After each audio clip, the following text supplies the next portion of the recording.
Good morning, everyone. My name is Mukta Naik. I'm a fellow at the Center for Policy Research, and it's my pleasure to welcome you today for this webinar where we will be thinking and talking about circular migrants in India and their access to social protection and services.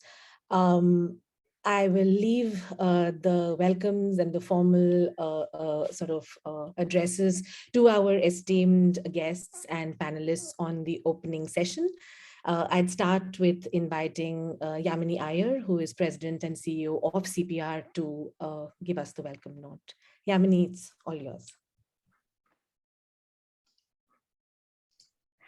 Good morning, everyone. And on behalf of the Center for Policy Research, it's a real privilege for me to welcome all of you to today's very, very important conversation titled Delivering Services to Circular Migrants in India, Spotlight on Women and Children. This webinar is in partnership with UNICEF and the Niti Aayog. For CPR, this is a particularly important and exciting moment. Our work on urbanization began now more than a decade and a bit ago. Through the course of our work, particularly the focus that we had in one aspect of our work on urbanization that was looking to understand the shifting dynamics of urban economies, or rather the shifting dynamics of the economy as economies transition from farm to non-farm, we began to get a better understanding of the mobility patterns of people and began to recognize how central that mobility is to dynamics of urbanization, and that the study of urban India and policy making around urban India necessitated looking at how people responded to the economy, how people moved spatially across from their rural homes to areas of work within their homes as the nature of work transitioned from their homes to bigger cities, from bigger cities to different states. And as we stayed with that work, we also then began to think a little bit harder about what it meant to create a larger policy environment that enabled protecting rights of workers, specifically migrant workers. Back in 2017, when in a world before COVID, when the challenge of migrant workers in India was sort of recognized, but not at the front and center, we were at the periphery of many of these conversations, pushing to think about this challenge a little bit harder. Our colleague, Partha Mukhopadhyay, who will be speaking, I think, in the second session today, was the chairperson of a government committee looking at social policy and social protection programs for migrant workers. As it happened, much of what that committee said and did, so both government was prescient, and I might add, since I'm speaking on behalf of CPR, that CPR was prescient in terms of recognizing the challenge of migrant workers, or recognizing the challenge of policy making for migrant workers in India, through this commission build some thinking and a broad blueprint of what the key elements of social protection for migrant workers ought to look like. And in April of 2020, when migrant workers made themselves visible to all of India, much of that initial thinking then contributed into this research project that UNICEF funded to try and understand how different states, 5 states in particular, responded to the crises, what are the challenges for more robust social protection for migrant workers, and where we need to go. We hope through these conversations and this partnership to be able to push for a broader conversation. Often when issues hit headlines, there is a lot of talk about it, both within the public sphere in India, as well as within government. But because all of us, in some senses, are responding to the challenges of today, we tend to forget the challenges of yesterday, and they come back to hit us when they become big. So our endeavor is to ensure that what we learned from the ravages of what COVID did to so many of us over this last year and a half, and specifically with migrant workers, doesn't get forgotten, that we learn lessons, and that those lessons help us build better. And what three of these critical lessons I think that will that we learned particularly from the study and will shape a lot of the conversation today and going forward, that India's social protection architecture is designed in a way such that it's more responsive and agile to challenges in rural India, much less so to the challenge of urban India. And in a sense, we need to be thinking about universality of social protection, not specifically social protection that responds to particular spatial contexts, rural versus urban.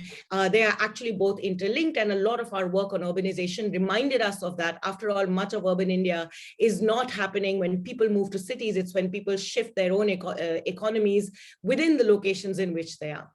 The second important thing that we learned is that we need to have a lot more portability, because after all, people move. The Indian economy is increasingly, as it's getting more sophisticated, increasingly integrated. And in the context of an integrated economy, you need to ensure that public services are portable and they are available as rights to all citizens, no matter where they are located. This brings us to a third challenge, which is the challenge of the institutional mechanisms needed to be able to manage this. After all, India is a federal country. And in that federal dynamic, there are very central issues around how to manage center-state fiscal transfers, center-state dynamics in the context of the mobility of people as they go to work, and the mobility of goods and services. We have done, I think, some institutional thinking in India in the context of mobility of goods and services, which resulted in the Goods and Services Tax and the GST Council. I think now we need to think a lot harder about what kind of institutional arrangements we need to build to sustain the mobility of people who are really at the heart of the Indian economy. Many parts of CPR are thinking about these issues in different ways. We hope that a lot of these different aspects of what it means to create a robust policy environment that responds to the rights of migrant workers our work can contribute into this question and into the policy framework for addressing this challenge. We've learned an enormous lot through our partnership with UNICEF and working in states. We hope that we will be able to build on this in the form of new work supported by the Omidyar network and supported by the Niti Aayog. So for CPR, this is the start of, well, at one level, this is the culmination of a long journey and the start of the next phase of that journey and the start of that journey in collaboration with all our partners who've supported our work, from whom we have learned, and with whom we hope to continue learn and continue to contribute. So thank you very much, and thank you very much, especially to our colleague Mukta Naik, who's really ensured that we don't forget the challenge of migrant workers in India and ensure that that's at the heart of a lot of the conversations we have at CPR, whether it's on jobs, whether it's on the informal economy, whether it's on urbanization, and looking forward to learning more from you, Mukta, as well. Thank you. Thank you so much, Yamini. It's very graceful of you to acknowledge me.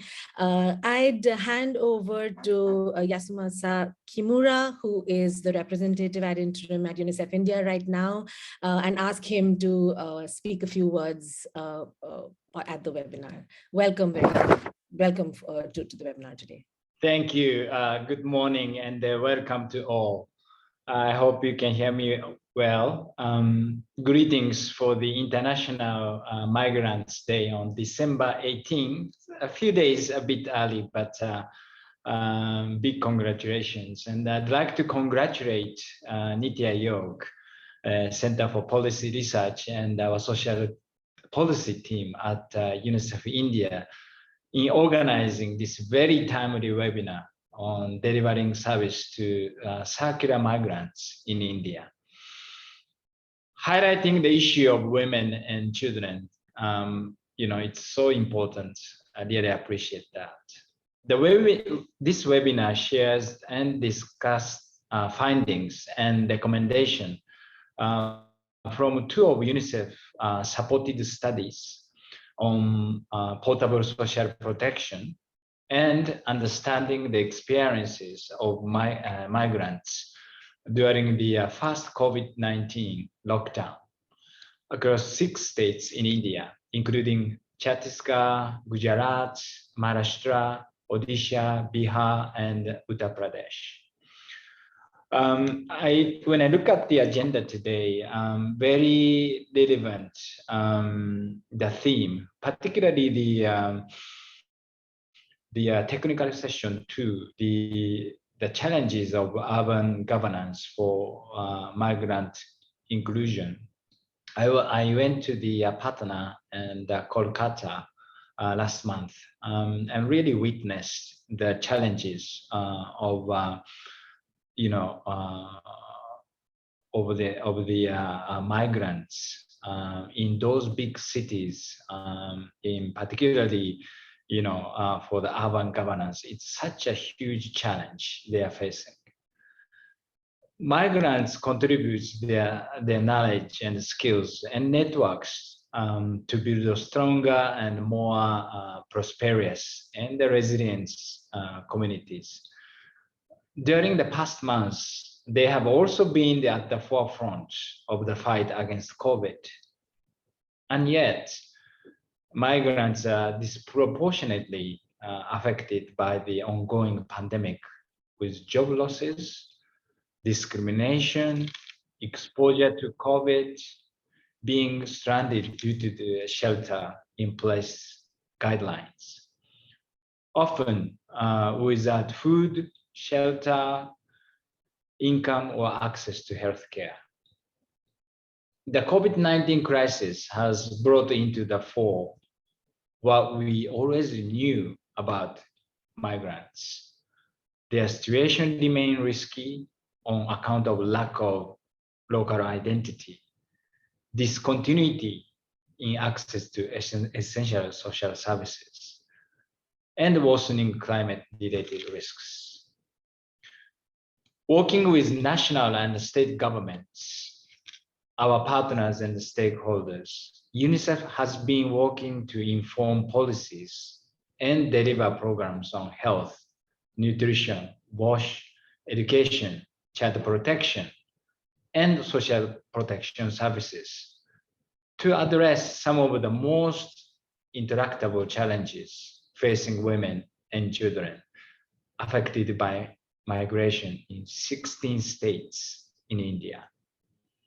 Today, we hope to contribute to the ongoing policy discourse on the best approaches to address the vulnerabilities faced by circular migrants as an essential part of the COVID recovery efforts towards building a more inclusive and resilient world. We are pleased to collaborate with Niti Aayog, who are leading on developing national policy for migrants. I wish to share my sincere gratitude to Dr. S.B. Muniraju and Deputy Advisor on Social Justice Empowerment, Niti Aayog, Dr. Neena Bhatia, Senior Specialist for WCD at Niti Aayog, technical expert from academia, frontline civil society partners, our colleagues, Shabarinath at ILO, Yamini Aiyar, CEO and the President, CPR, the research teams and the participants who have joined today. Migrants hope for a better future, and we have collective responsibility to create safe and dignified migration for all. I wish you all fruitful deliberation today, and I assure you all our full support on the way forward. Thank you very much. Thank you so much for setting the context today. I'd now like to invite Dr. Muniraju from Niti Aayog. Thank you, sir, for your ready and extremely generous support to the webinar today. And we look forward to listening to what Niti Aayog has been doing and how it has been really promoting the issue of migration. Over to you, sir.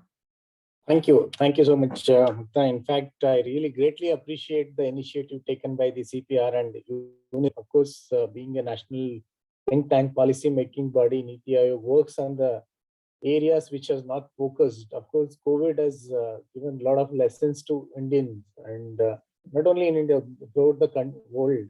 A lot of impact has been made, especially on the labor context. Migrant issues is concerned. We have seen in our eyes that what the problems the migrants, especially migrant workers, have faced in their workplace and all. Well, with the context, the Constitution of India guarantees freedom of movement for all citizens. And you know that the foundational principles of the free migration are enshrined in Class D and C of the Article 19(1) of the Constitution, which guarantee all citizens the right to move freely throughout the territory of India and reside and settle in any part of the territory of India. And similarly, we have the constitutional articles that too under fundamental rights that prohibit discrimination based on uh, movement or like the discrimination based on the place of birth, among other grounds, while the Article 16 guarantees equality of opportunity for all citizens in the matters of public employment, especially, and in particular prohibits the denial of access to public employment on the grounds of place of birth or residence. This context, this fundamental rights enshrined on the any person moving from one state to another state. The unfortunately, there are due to certain political reasons we come across some kind of local reservation and all that somehow creating some uh, voices against the migration issue, migrant workers and denial of opportunities. But of course, we have to create the awareness among the uh, policy makers and also the implementing agencies in the states to accept the people as they are the part and parcel of the country's citizenship. So we, in fact, the national policy on migrants we drafted, and it is in the broader discussion stage. Of course, this needs further consensus from various stakeholders. Ministry of Labor, in fact, has come up with the migrants portal where we are capturing the data of migrant workers, and also the policy which we have drafted as more issues which the labor codes also covers, and the especially portability of the schemes is much required, and the policy draft which clearly envisages the portability opportunities, and also we provide huge scope for the states to accept the migrants because their contribution to the economy is huge. If you what we come across in Delhi, for example, we can see the migrant workers contributing hugely for the construction and other sectors. So this has to be accepted by the states, but we, of course, the draft policy which we started has been copied from many states, and they have come up with some state policies also. But nationally, we need a national policy that need more discussions, and because it has again it has we have in the cooperative federalism states, some states, especially the states which are ruling by the opposition parties, may not much interested, but the policy which we are drafting and we have come up is really come up with the best practices which everyone can accept and further proceed for accepting the people and provide the portability opportunities under their scheme. And of course, at the national level, we have a centrally sponsored schemes and central sector schemes.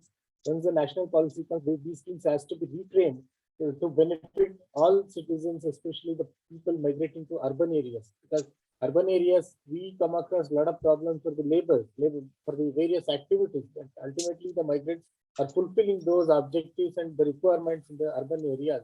Again, they are facing various problems. There, of course, the migrants due to migrations, the urban poverty is increasing, but somehow we need to address the urban migration poverty issues also. And focusing on the women and child development, of course, my colleague is also working on a policy for ensuring the women and children also get adequate opportunities and also adequate provisions in the government of India schemes as well as the state schemes to for their health and also nutrition and education. Those opportunities have been provided. Of course, the policy mainly focuses on generation of migrant specific disaggregated data, which we are collecting through National Migrant Portal, which is being maintained in the Ministry of Labor and Employment, because that is the agency which has the allocation of business tool to ensure that migrant workers data is available.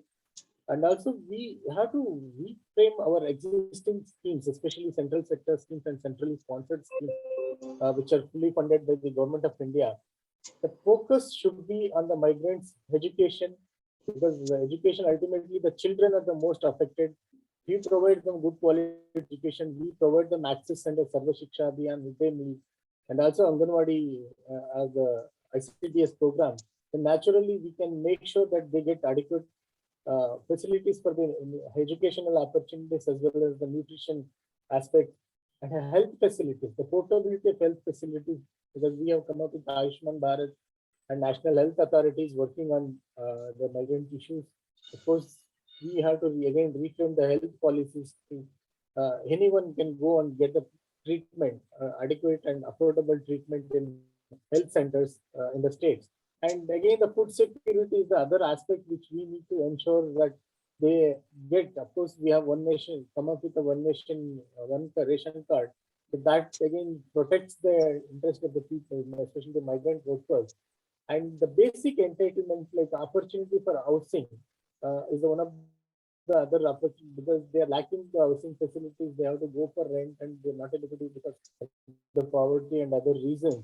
Of course, we have our schemes are being reformulated to provide affordable housing for the migrant workers. And also, they're somehow one or the other way they're getting into the exploitation, where we need to provide them legal support. That again, we have to come up with the institutional mechanism, as Yamini was highlighting, that we need to bring the institutional setup in the states, especially where the large number of migrations taking place, especially focusing on southern states and Maharashtra and Gujarat. So this is how we are definitely need to come up with a broader and concrete policy framework. So we, of course, in partnership with various stakeholders, we can do much more in this field. With this, I conclude. Thank you so much for giving me this opportunity, and of course, we will discuss further and see that the policy is implemented and come up with a tangible action plan to implement the policy. Thank you.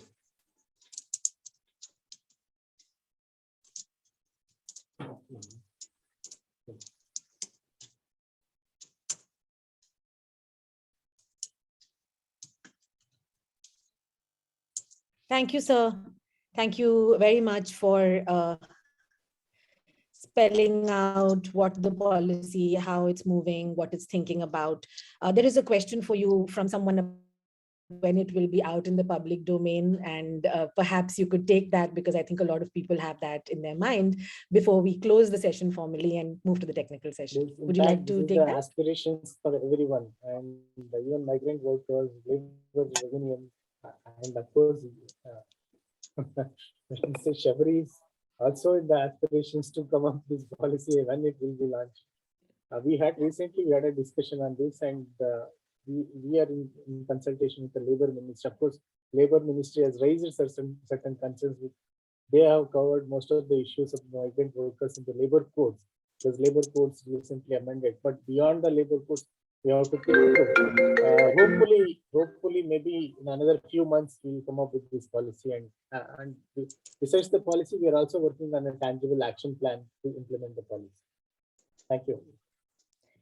Thank you, sir. The questions will keep coming. I'd request the attendees to hold on to those questions for the technical sessions, where I think they will be also well answered by the various experts attending. I'd thank the speakers on the opening panel very much for setting the context and giving us such an enthusiastic and comprehensive start to our day. And again, a lot of gratitude to Niti Aayog's support for making this happen. We have a lot of people with us today. We have about 75 participants. Many of us, of course, are also panelists and on the screen here. We'll move quickly to the technical session 1. May I invite Dr. Neena Bhatia, Senior Specialist, Niti Aayog, who will moderate the next session, and I'll hand over to her. And we have all our panelists and speakers here, ma'am, so you can take over. Yeah. Thank you, Mukta, and good morning to everyone. It is my pleasure to, be able to moderate this session. This is very timely and very important webinar on delivering services to circular migrants in India, and with especially spotlight on women and children. So we in Women and Child Development vertical of Niti Aayog have been, really trying to understand health and nutrition concerns of migrants, which were highlighted by the pandemic, but it is much beyond, beyond the times of the pandemic. How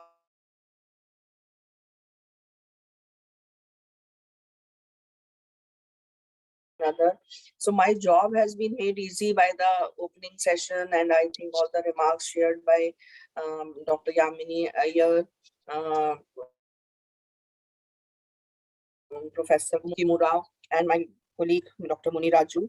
So we already understand that there are rights and there are provisions within the constitution and within even various schemes, as we studied for this comprehensive review. Actually, most of our schemes are universal, and actually the people should be able to access services wherever they are. However, in reality, to be able to avail these services is a challenge, and particularly the invisibility of migrants. Until this pandemic, somehow we did not even realize how much is their contribution to the economic growth of the destinations where they are. And it is a very natural phenomena, I would say. As urbanization would move, and as the people will move from one, people have desire, I mean sometimes necessity, and and even when there is no necessity, the desire to improve their lives, and as a result there is always going to be a movement.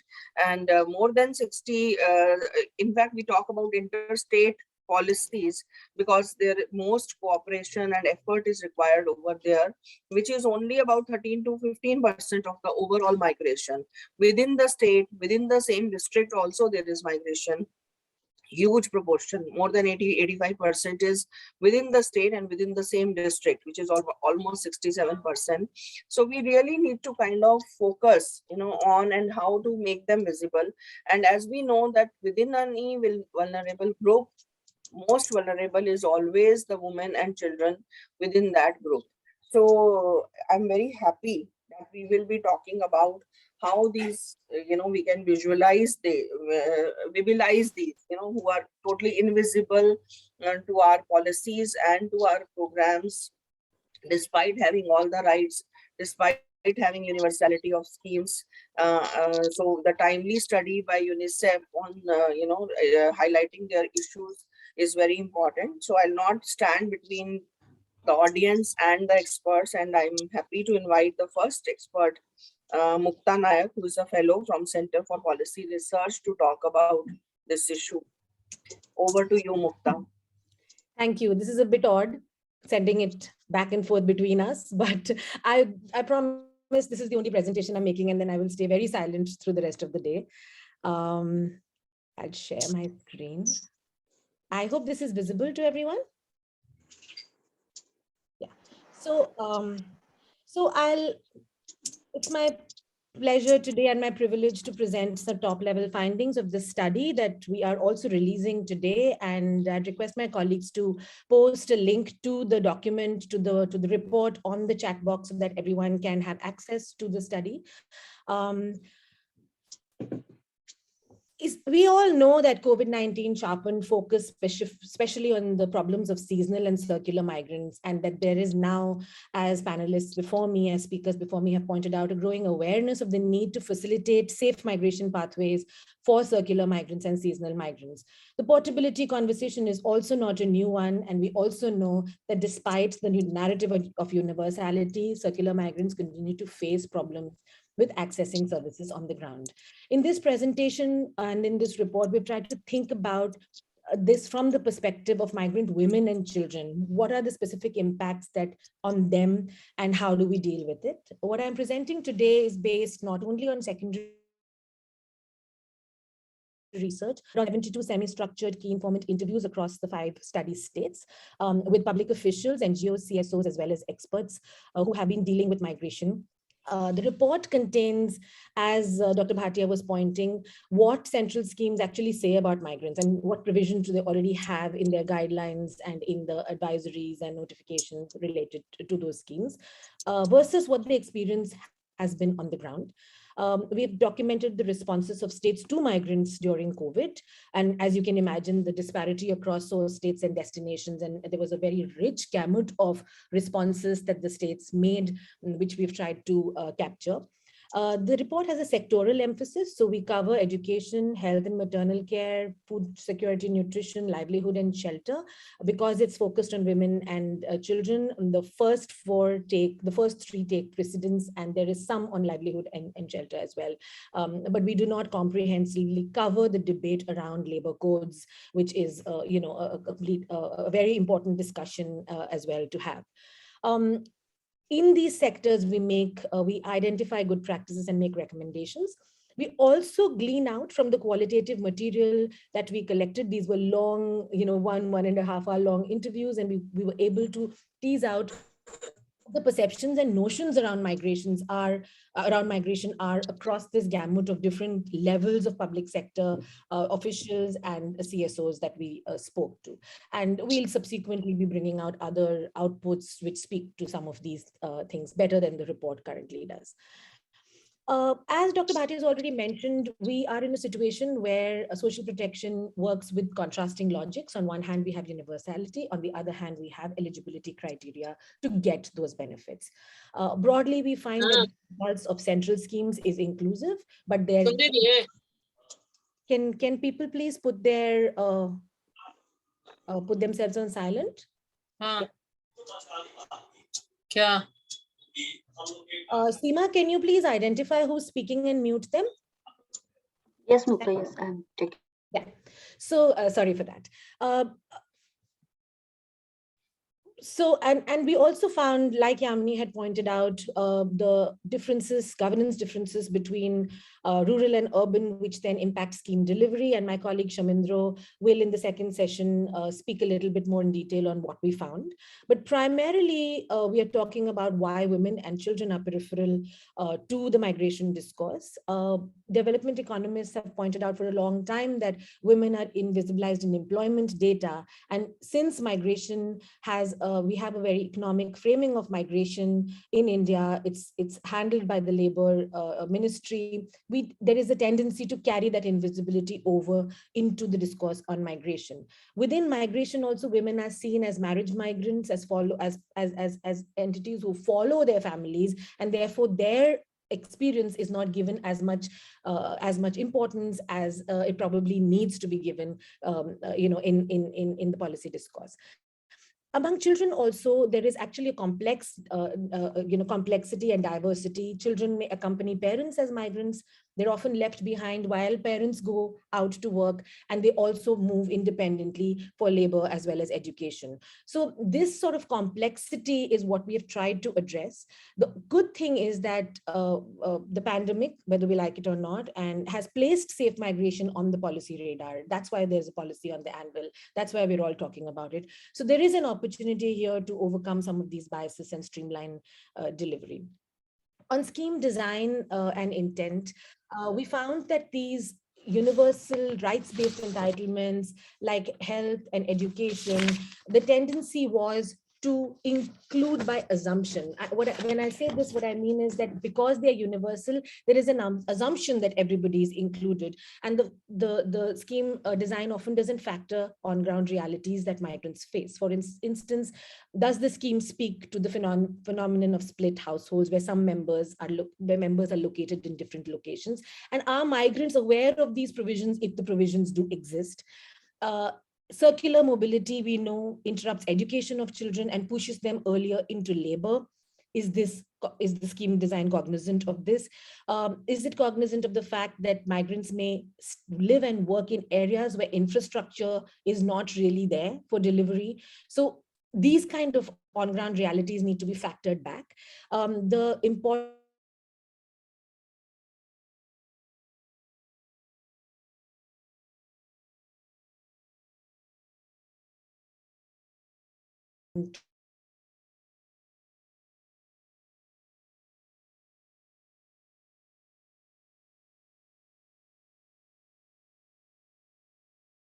which allows states and districts to make special provisions. And many times we saw in the good practices that we have captured that these provisions have been used to create tracking systems, to create on-site schools, alternate education schools, to track out of school children. Odisha has a program for seasonal hostels for left behind children, a program for language facilitation for children who are studying in Oriya but migrating with their parents to other states. So the scheme does allow, and perhaps there can be more uptake of this if we share these good practices more widely and encourage states to see how they can be adapted within their context. There are also other provisions that the scheme guidelines talk about to see disruption of school enrollment among migrant children and learning difficulties because of language issues. So that's the gap that we need to plug. Similarly, for health, the scheme provisions are inclusive. Mission training documents even underscore the need for outreach programs to migrants, and they talk about how spatial planning approaches are required, which is the point I was making about migrants living in peripheral areas of a city and things like that, which again, we'll talk more about in session 2. But even then, we see simple things like circular migrant children being excluded from immunization list. Two good practices exist. They've been tried out, from clustered Anganwadis to incentivizing frontline workers to the online tracking systems like Amita. But can these be institutionalized? Can these be taken across into other states as well? We found a non-standard and fragmented understanding about migration issues across different levels of government and across state level departments.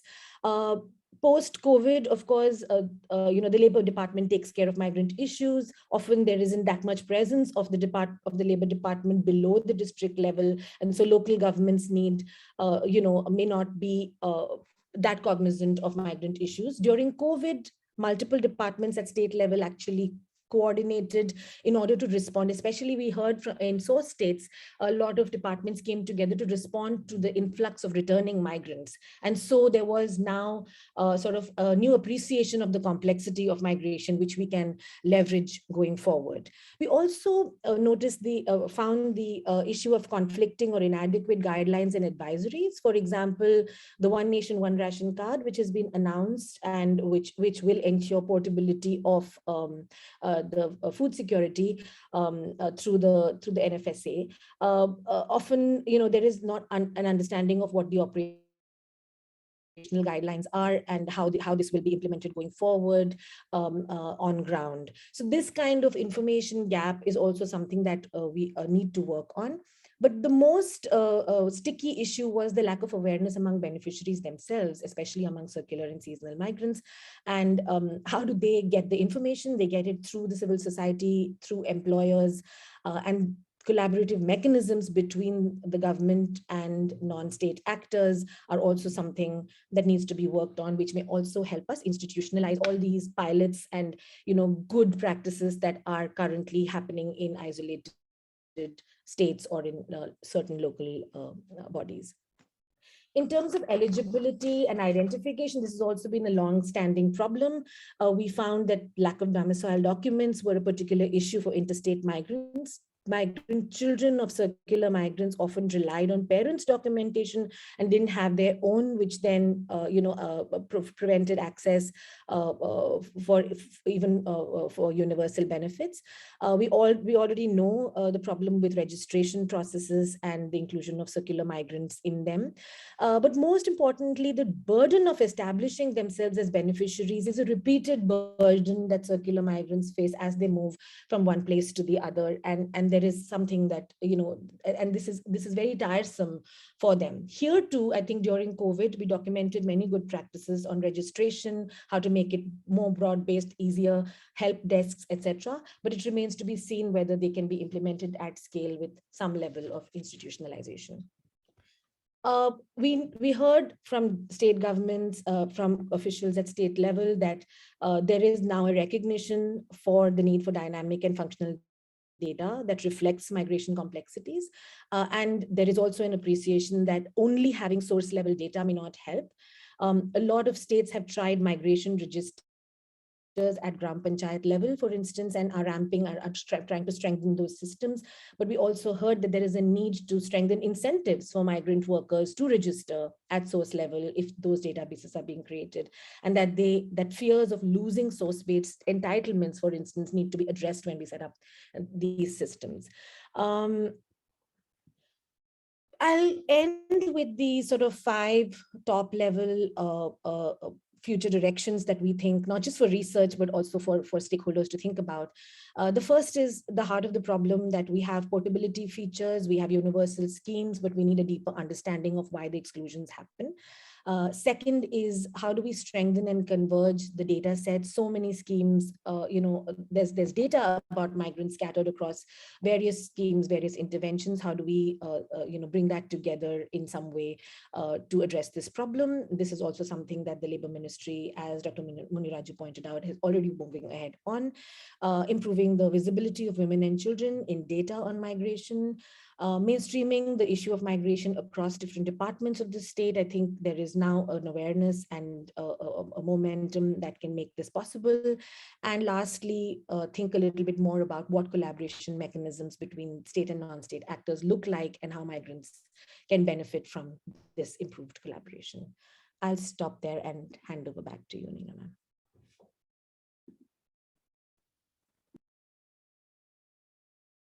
So thank you so much, Mukta, for our elaborate presentation, really summarizing very well the study and various aspects of, migration, how we can incorporate while, designing a policy, comprehensive policy, to ensure that the beneficiaries get the benefit at the, on ground. So now I would like to request Dr. Aditi Thakur from DMI Patna to present her study with us. Hi, good morning. Am I audible? Yes, you are. And is my screen visible, Mukta ma'am? Yes. Excellent. Okay, thank you so much. So thank you, first of all, on behalf of the Development Management Institute.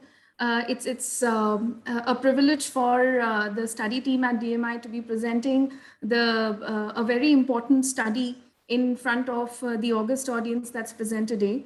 Very warm good morning to all of you. And I, on behalf of my colleagues, I make this presentation to extend the discussions that have been happening on this panel.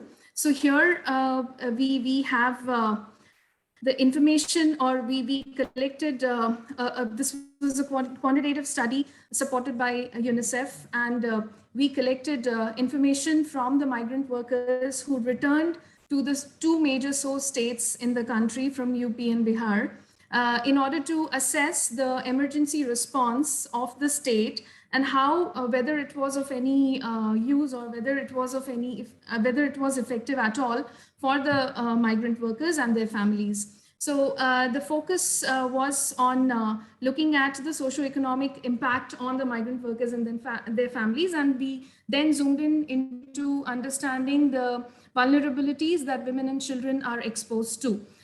In that context, Dr. Thakur, can you put your slides on full screen, please? It would help the reader. Yeah. Thank you. Is this better now? Yes. No. Yeah. Now it's better. Thank you. So we got an access to the data. Both the states, UP and Bihar, they were consolidating the information about the returnee migrants through the database, the MIS, in Management Information Systems, mainly in the custody of the Labour Department of both the states. And we had multiple level of key informant interviews with the government, with the CSO stakeholders, as well as our primary informants were the migrant workers. We actually went on to collect information from about 1,823 migrants overall. And we stratified for, it was a multi-state stratified sampling in which we included migrants from different age groups as well as gender. So our data is, our findings are based on the representation of 50% of women and 50% of men migrants across all the 3 age groups, 14 to 18, 19 to 24, and 25 years and above. The first scenario we discussed with them about, though we know it through a lot of information that we have and a lot of published work, we just wanted to understand what were the migration triggers that made them go to their destination states. So the prominent reason that came out was the lack of source of income in their source states, which made them actually migrate. But I mean, the coincidence is such that even their coming back during the COVID-19 lockdown was essentially because they didn't get the wage and income support at the destination states. And why? Because this interview was conducted during the period of November 2020 to January 2021, we had the opportunity to also understand about their current status. Many of them had already gone back to their destination cities because they, again, the reason being that there was no sustainable source of livelihood, no work in the village, though MGNREGA was seen as a very important program which could provide probable employment to the returning migrants. But for various reasons, it was not found to be attractive enough. Because it was obviously the wages are a perennial problem, and also the way in which it is disbursed. So a lot of times migrants reported that they did not get the wages on time. So that is what made MGNREGA a very non-attractive option among the migrant workers. Moving on to understanding the status of livelihoods and employment at the time of their return. So during the lockdown and post-lockdown, so in this period of time, it was found that about 90% of them reported decrease in the income that they took. And 25% of them actually, there was a change in the kind of terms of agreement. Even when they went back and joined their regular work, there was the change in the way in which they were engaged. So many of them actually shift from regular employment to contractual or daily wage based employment. And even in this ratio of women getting re-employed or employed on a regular basis was lesser. So that's what our data tells us. As regard to the nutrition and the food basket in the families, it was seen that there was about 40% drop in the nutritional items, specifically in the domains of nutritional supplements like fruits, protein, meat, dairy products, and especially women, because they are already, there is a disproportionate nutritional distribution that they are generally, they face. Therefore, there was already a skewed sort of, their nutrition suffered the most as compared to men. And while the staple items like cereals, pulses, vegetables didn't show much significant difference, but some supplementary items like fruits and dairy products, they actually reported a drop of about 40%. So the nutrition basket had shrunk. With reference to the access to health services, because the entire health machinery was dedicatedly working for supplementing the COVID capabilities and managing the COVID capabilities. Therefore, most of the primary health centers were found to be shut, and most of the regular immunization services like the pulse polio, drops, etc., were not administered during the period of May to August. It only took up after August when things started resuming normalcy. And it also, this particular vertical health services was affected. The number of at-home deliveries were reported to be about 51%, which definitely exposed many women to risks related to pregnancy and delivery. Access to educational services were hit big time because 90% of the respondents reported that they did not purchase the book for their children. And when we inquired with them about the way in which they were coping with shutting down of schools, they said it's actually the lockdown has affected children's education in a big way. 82% of respondents reported so.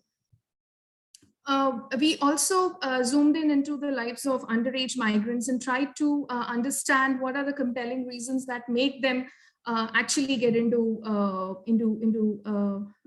child labor. And we found out that majority of them reported that they actually work because they want to supplement the household income. And most of them actually go to different destinations with acquaintances from the villages. Also, when we talked about the way in which they were dealt with at their workplaces, many of them reported that they did face some sort of exploitation, be it ranging from insufficient food to long hours of work, along with some bit of sexual exploitation that many of them confessed. Also, with regard to underage migrants and some children in the migrant families, about 5% of them actually got their children married during the pandemic period. The reasons were different, but many of them actually reported that economic hardships made them, actually about 4% of them reported that economic hardships made them marry off their daughters early on. One very interesting finding that we could understand was with regard to the status of stigma and discrimination that the migrants faced. We read a lot of news reports in which we saw actually Panchayat boycotting the entry of migrant workers, especially during the time when they were seen as carriers of infection. So most of the migrants reported that they saw the phenomena of othering on their return. So they were not going back to their own, the original home. Possibly the home had a different connotation for them when they returned during this period. And most of them actually faced discrimination in the form of avoidance. And women were more prone to facing active acts of discrimination like insult, embarrassment. Men generally faced avoidance, but women faced active forms of discrimination like insult, embarrassment aimed at them as well as their families. So seated around our evidence that we could draw from the quantitative information that we collected from the migrant workers and their families, we support the pitch for the following changes at the policy level, and it would supplement what Mukta ma'am had shared some time back.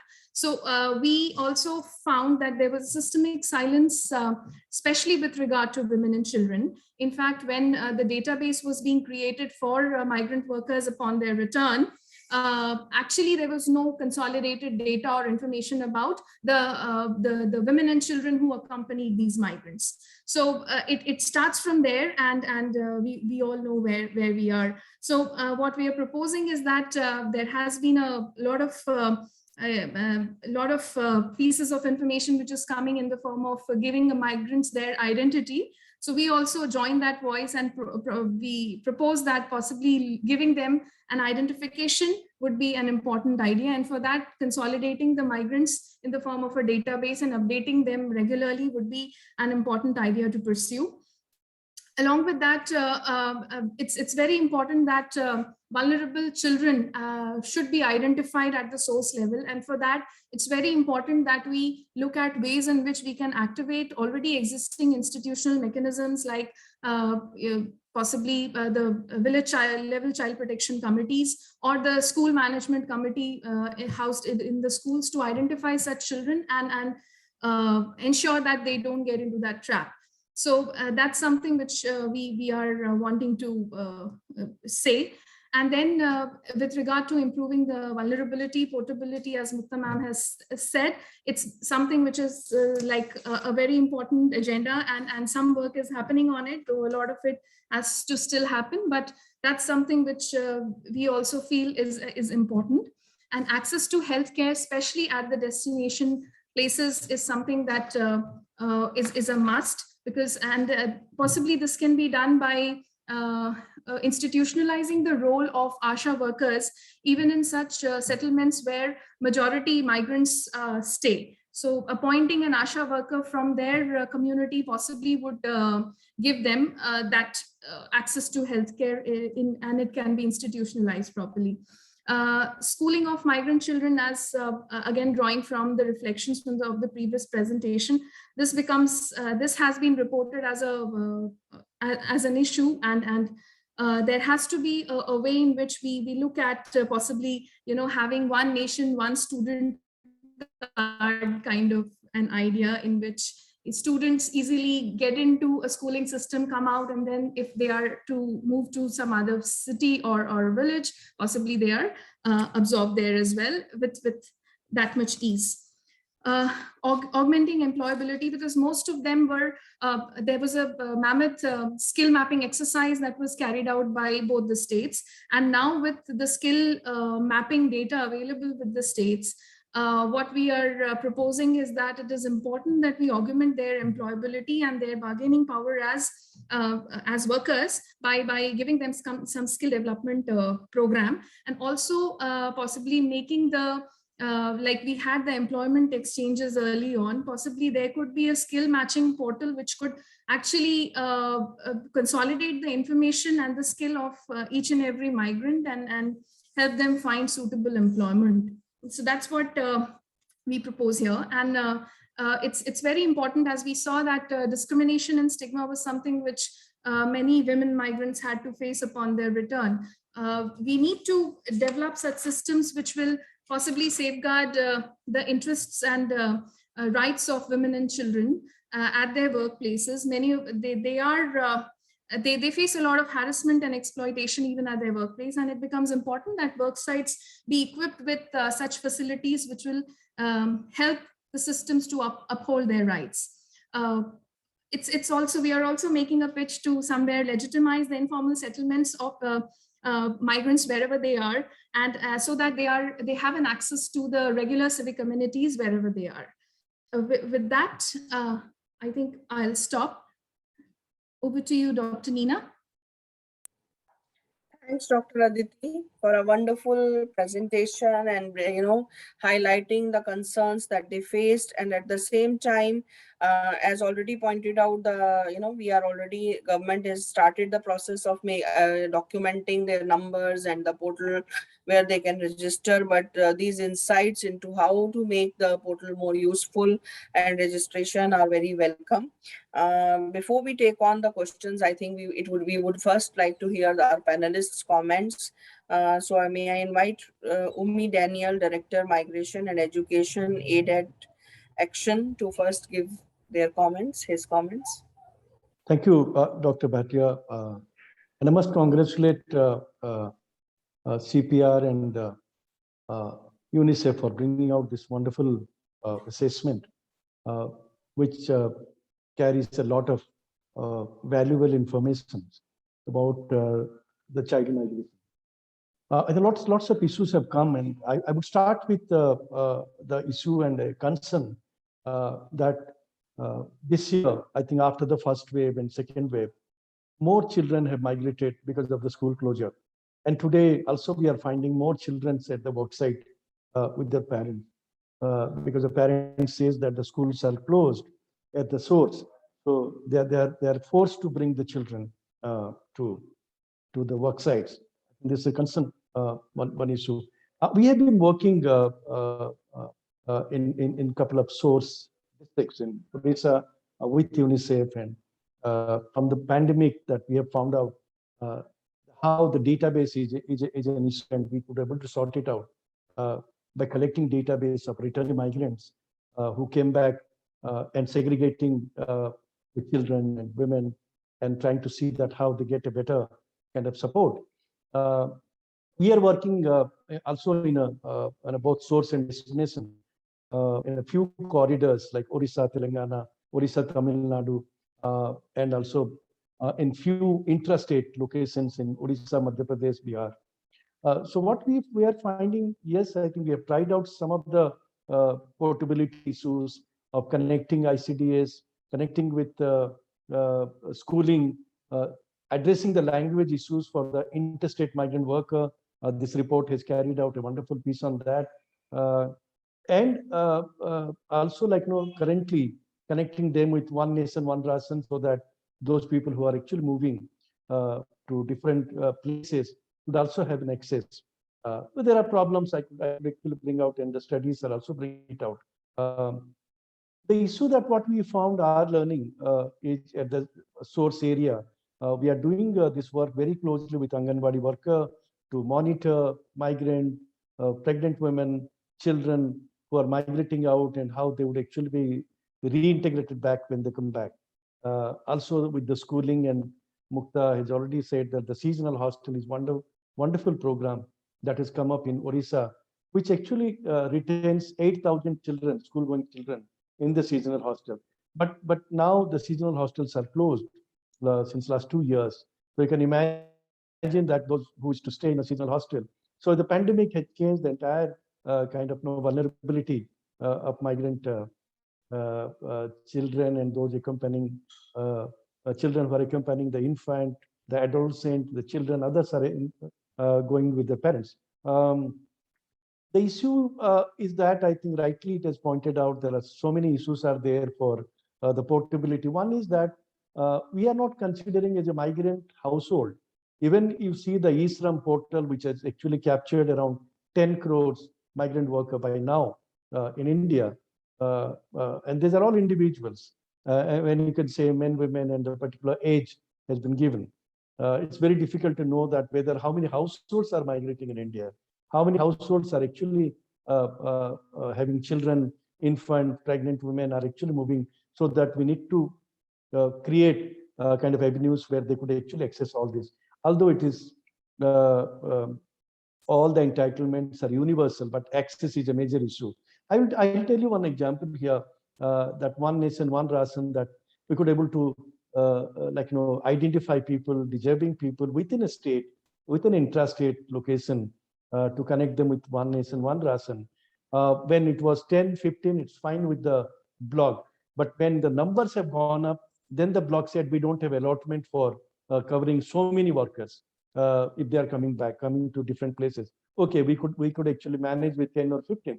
So I think this mobility of goods and services and mobility of facilities for all this worker need to be also seen, because a lot of things need to be done between source and destination. So there are problems, although it's a wonderful program. Ayushman Bharat has been talked about. We are talking about portability. We had earlier Rashtriya Swasthya Bima Yojana, where it was split. The card was split so that those who are staying back, those who are going, could have the insurance. But now with the PDS is the same problem we are having now, one nation, one ration. I think it's very difficult for people to decide who should enjoy the PDS, those staying back or those who are migrating. So we need to make a choice, like it's a how to solve this issue. So many migrant workers that we have spoken to, they are saying, okay, it's better, their parents should access it at the villages, but they could actually depend on the market for their food grains.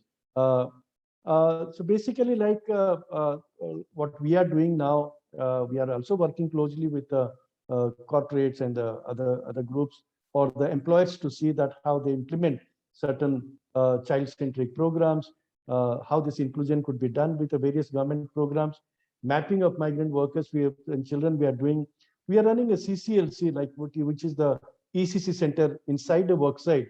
So that becomes a hub of activities for women to come there, get immunization, get all the cooked food coming there in a construction site. So these are all small issues which are happening in different places. But yes, I think we need to have a robust policy and the policy to start with everybody. I think all the panelists and in the study also we have found the database is important, and the segregated database where that you want the database at the panchayat level with the Anganwadi at the school. So how this database could be used. Portability of all the universal program with the portability clause, with the rights approach, how that will be done. I've already said the allotment for PDS need to be there if you really want to implement one nation, one ration, and also other entitlement. Now the issue is like the interstate coordination is a must. I think we have worked in the past.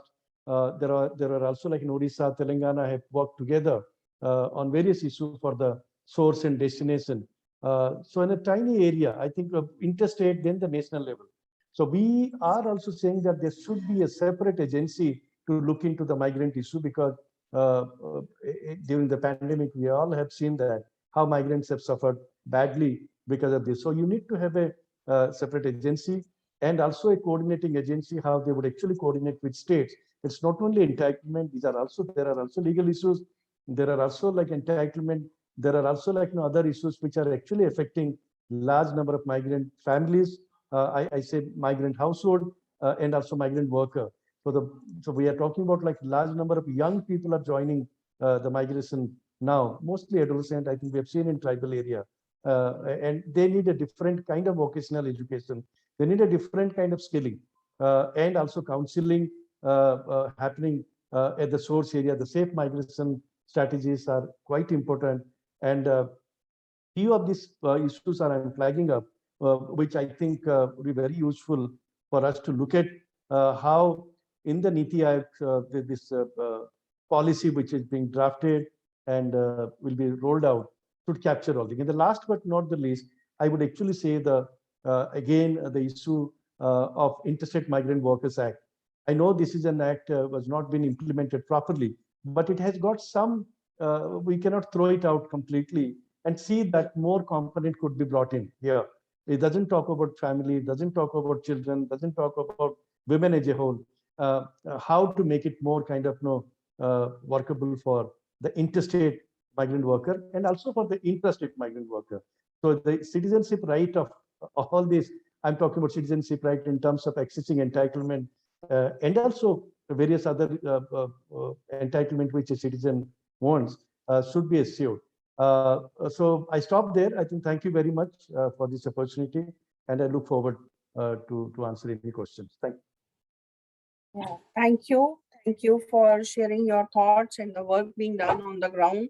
I think the first presentation, and we are aware that many states have taken initiatives to really integrate migrants into their routine working. We know about Maharashtra issuing ICDS multicolor cards to the migrant workers so that they can actually access their entitlements. Also Karnataka and certain other states making migrants aware as they reach. And of course there is long way to go, and we need to already certain bilateral arrangement between the states have been worked out, but we need to have a more comprehensive policy where all the states source and destination can interact together to address the issues of the migrants. Now I would like to invite Divya Varma from Ajivika Bureau. We know that Ajivika also does a lot of work on ground with migrants, so we would like to hear her thoughts on this topic. Thank you. Thank you, Mukta, and thank you, Dr. Bhatia, for inviting me to be on this panel. It's a real privilege to be here, and I also, just like Umi, I must also congratulate the CPR team and the DMI team for the 2 reports that were presented right before. I think they provided a really comprehensive account and analysis of the issues and complexities really faced by migrant communities. Of course, migrants also see the intersectionalities of various kind of identities like gender, caste, class, and they are really on the margins of each of these social and political dimensions. So I think the spotlight on women and children from migrant communities are very welcome, especially in a scenario where they persist really further out on the margins, even among the more mainstream kind of migrant communities.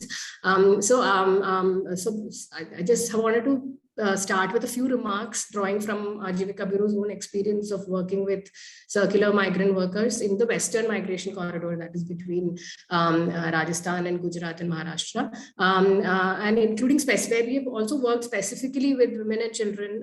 So just wanted to highlight some of the nuances that we see there.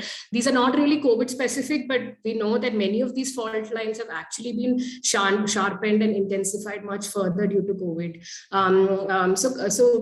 We work very specifically in a dedicated way in mobilizing construction workers, women construction workers in the cities of Ahmedabad and Surat. And some of the things that, some of the gendered kind of burdens that we see among the migrant communities there is that the women really don't have any identity as a worker, and they're always kind of relegated to unskilled work, and payments of course go to the husbands directly. Post-COVID, we've seen a scenario where like Dr. Thakur pointed out, I think the wage arrangements and the work arrangements have become even more flexibilized, and waged payments, waged work arrangements have moved to more non-waged and piece rate kind of work arrangements. So women, what ends up happening is that women really absorb the compounded effects of a very hostile city and poor work conditions.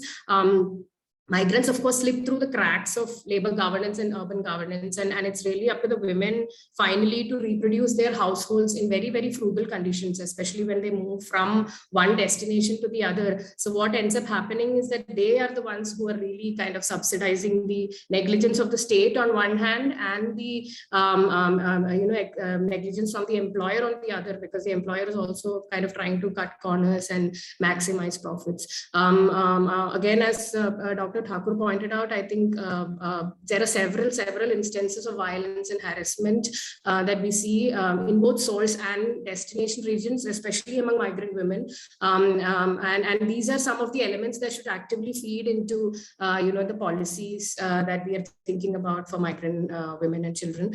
At the rural end, of course, especially in scenarios where only single male migration happens, women are really compelled to single-handedly manage the households, and that again puts a lot of burden both in terms of productive and reproductive kind of responsibilities on women migrants. And access to critical entitlements becomes highly constrained, even in rural areas where otherwise the systems are supposed to be working smoothly and there are no problems with eligibility and domicile and all of that.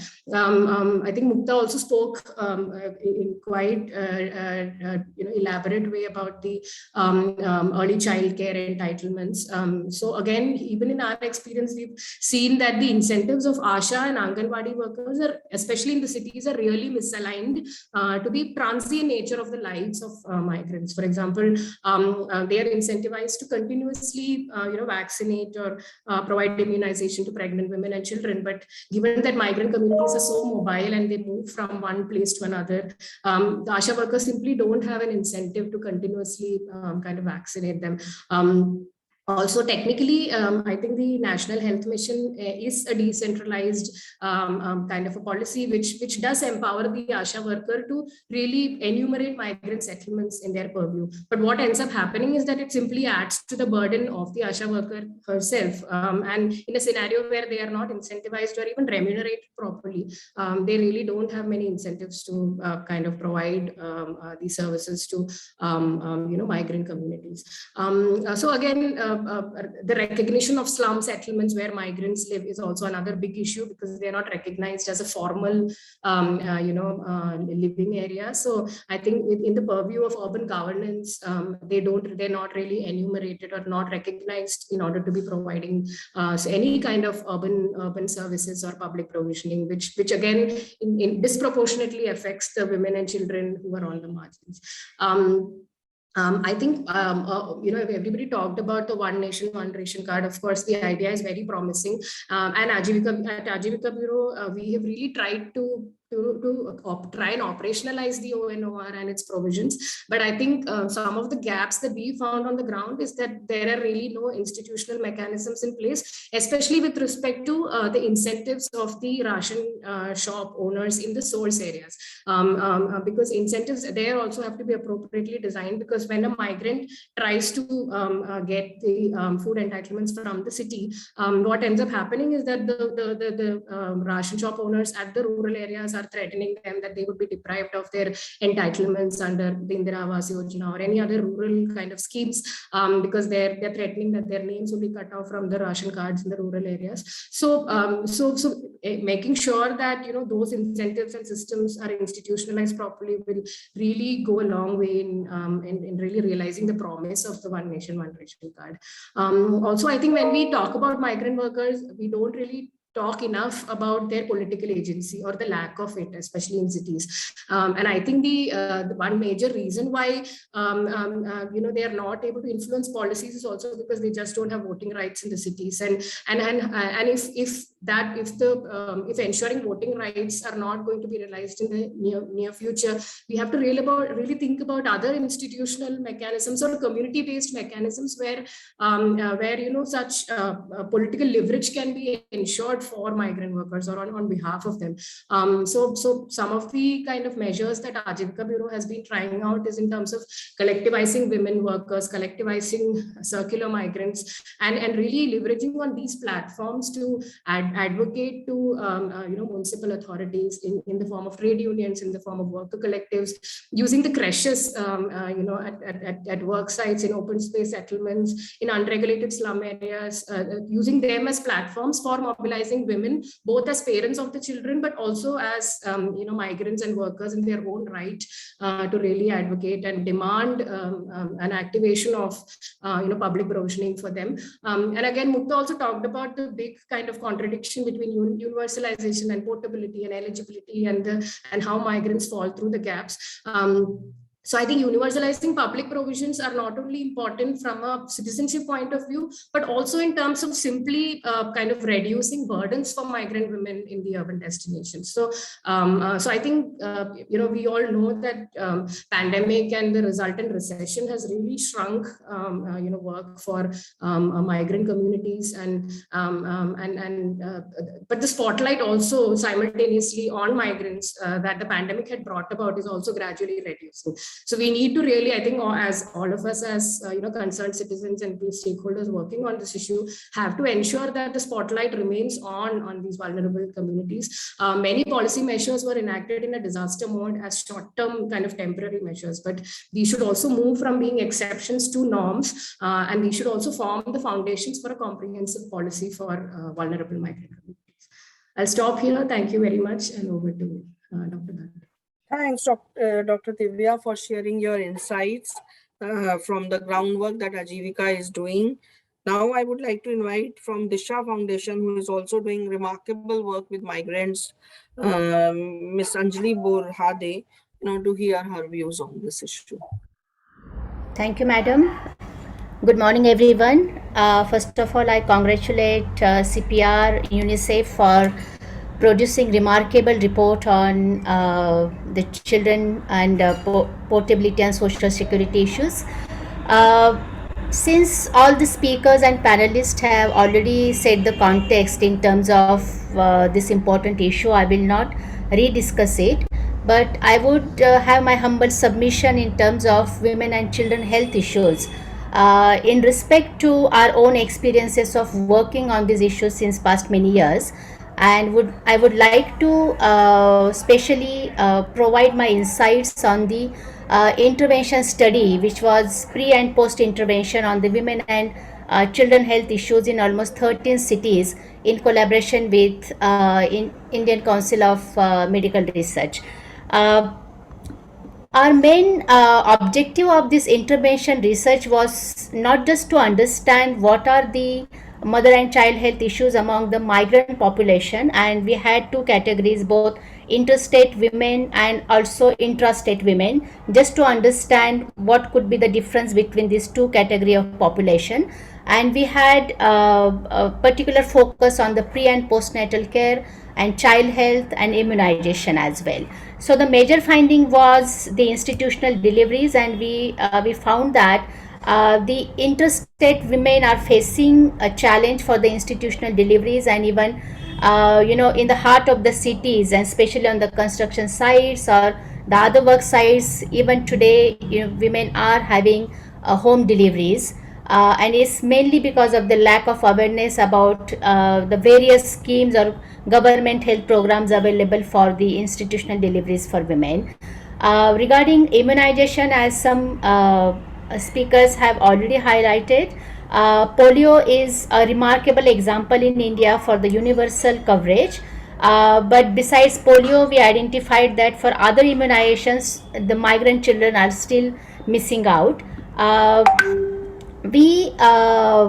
During our intervention, based on these findings, our intervention was actually focused on the two-pronged strategies. One was directly with the migrant women and children and their families, and it was intended to raise the awareness and empower them to utilize the nearest government health services, all kind of health services, but more focused on the mother and child health. And on the other hand, we also worked with the health system for the facilitation and the sensitization, how best the health system, health workers can reach out to the migrant women and children for inclusion of other services other than the polio immunization. But the main learning from this intervention was there are two very important framework, the government policy framework which is already available, and very powerful framework which is the one and foremost is the National Urban Health Mission and the Mother and Child Healthcare Program. But we need to work on both sides to make it more effective in terms of the implementation, so raising awareness and empowering the migrants to utilize these healthcare services. And it is very important to build that confidence among them that irrespective of their migration status, they can go and avail these services. But on the other hand, the healthcare workers capacity building and the sensitization is equally important for the inclusion of these workers. The second framework is already some speakers have identified this, the guidelines, especially the ICDS guideline created in 2006 for the portability of services for mother and child health care services and all the ICDS services. But this scheme or guideline is not implemented very effectively across the states. There are some results can be seen in Maharashtra, but I think it needs to be replicated in other states as well at the earliest.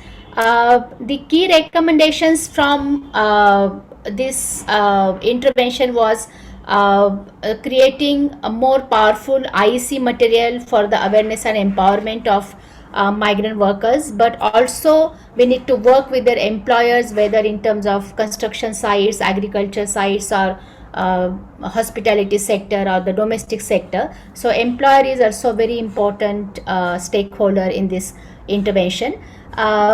Regarding the source and destination end and making the MCH care or the immunization more portable, we are working currently with the district health officer in Nasik and Malegaon region, and we are developing the same immunization card will be utilized with some updates and modifications, and we are adding the location of the immunization just to understand how many local or at the source level migrants have taken their immunization, both women and children, other than their local place. So that destination and immunization can also be identified, and at the moment there is no such provision to understand how many children are missed out from the immunization, and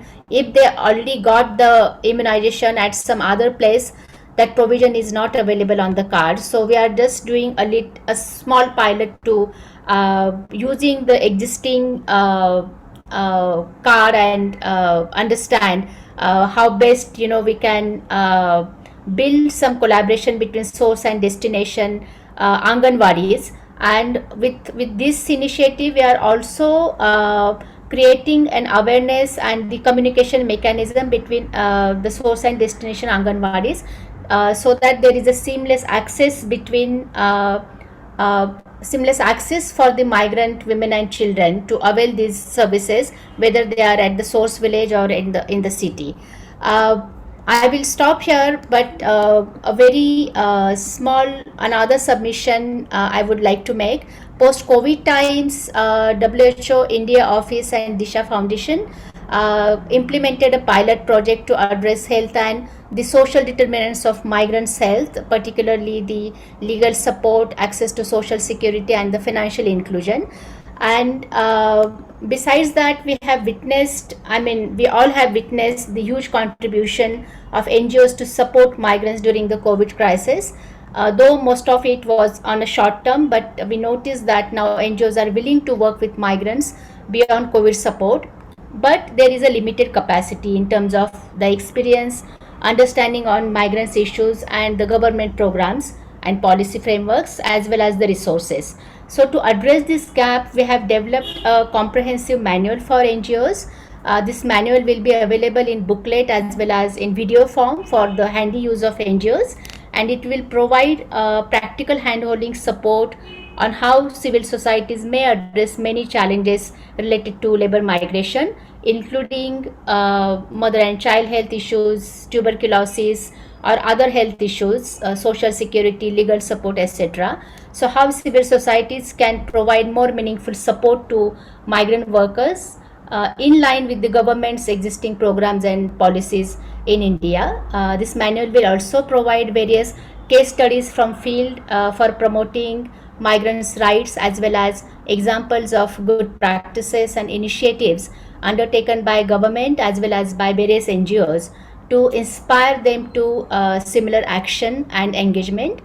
We are going to launch it very soon, and we are planning similar kind of capacity building webinars for civil societies in collaboration with Niti Aayog. We are thankful to Dr. Muniraju for providing that opportunity, and we will be getting back to all of you very soon on this matter.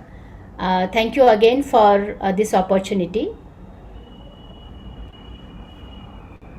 Thank you, Anjali ji, for highlighting, role of CSOs in building capacities, in building, in creating awareness about various schemes and the pilots, that are very important for governments to understand how we can, on practical basis, and, integrate whether it is immunization, ICDS, and other services. So we look forward to receiving these inputs from all our partners over here. And now, I would like to request Shri Shabarinath Nair ji, who is from Labor Migration Specialist from ILO, to share his thoughts. Thanks. Thank you very much, Neena ji. Really appreciate this opportunity. And big thanks to Niti Aayog, CPR, and of course, our colleagues, dear colleagues at the UNICEF for this fantastic representation of their work. In fact, I was speaking to a colleague earlier about this particular webinar that was being planned. And one of the things that came out very clearly for us was the fact that this report by UNICEF actually takes off in a very calculated, in a very clear, precise manner to the bigger umbrella report that the ILO, jointly working with Ajivika Bureau and CMID, launched in December of 2020, focusing on how migrant workers could be included into the in the roadmap as far as India's policy framework is concerned.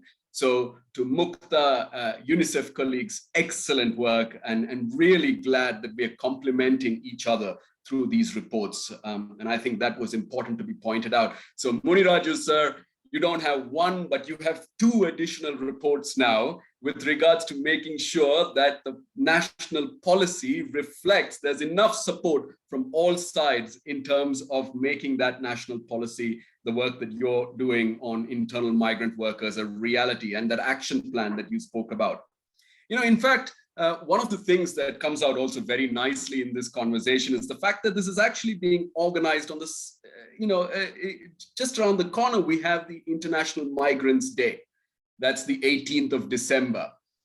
The interesting thing is the 18th of December is actually to commemorate the anniversary of the 1990 convention, the UN Human Rights Convention on the protection of the rights of migrant workers and members of their families, which actually is for international migrant workers. But I'm glad that we can use that perspective because a lot of it is applicable for international migrant workers. We can use that perspective in the context of internal migrant workers as well in India.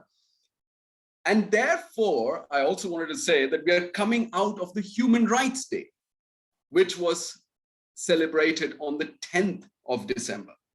If we go back into the history of the adoption of the Universal Declaration of Human Rights, I would I think it is so important for us. In fact, Muniraju sir, something that you could also consider from Neeti's perspective as you draft this is look at how India contributed to the drafting of the Universal Declaration of Human Rights.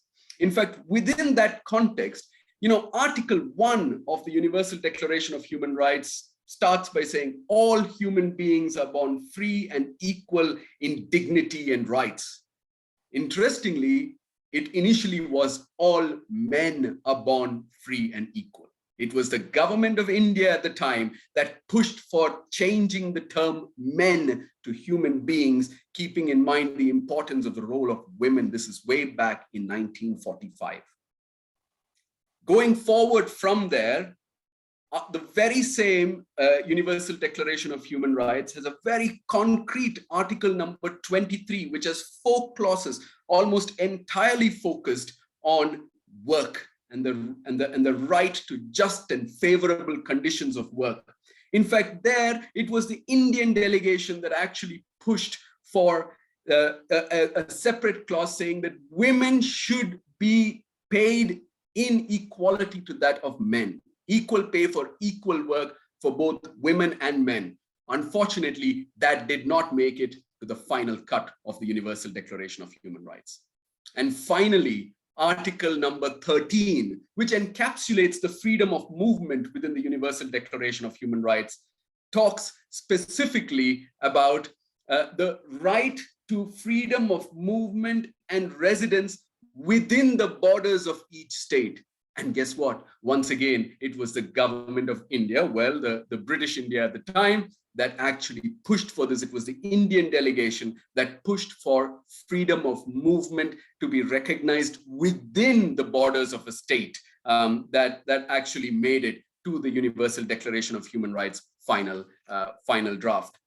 I wanted to impress that as a perspective, because any of these conversations are actually are remiss if we don't recognize the fact that Dr. Muniraju started by talking about the Constitution. And in fact, a lot of these elements are also reflected within some of these broader global frameworks. I mean, let's talk about goal number 8 of the SDGs, the Sustainable Development Goals, which is considered in a way to be the central pillar around which so many of the other issues revolve. Goal number 8, which is on decent work and productive employment, that particular goal and target 8.8 within that goal talks about the protection of the rights of all workers, including migrant workers, particularly women migrants and others in precarious forms of employment. One that was very clearly pushed for by the government of India during the adoption of the SDGs, in the negotiation and the lead up to the adoption of the SDGs. I think with these perspectives in mind, if we then look at concretely how the ILO sees the particular situation in the context of women and children.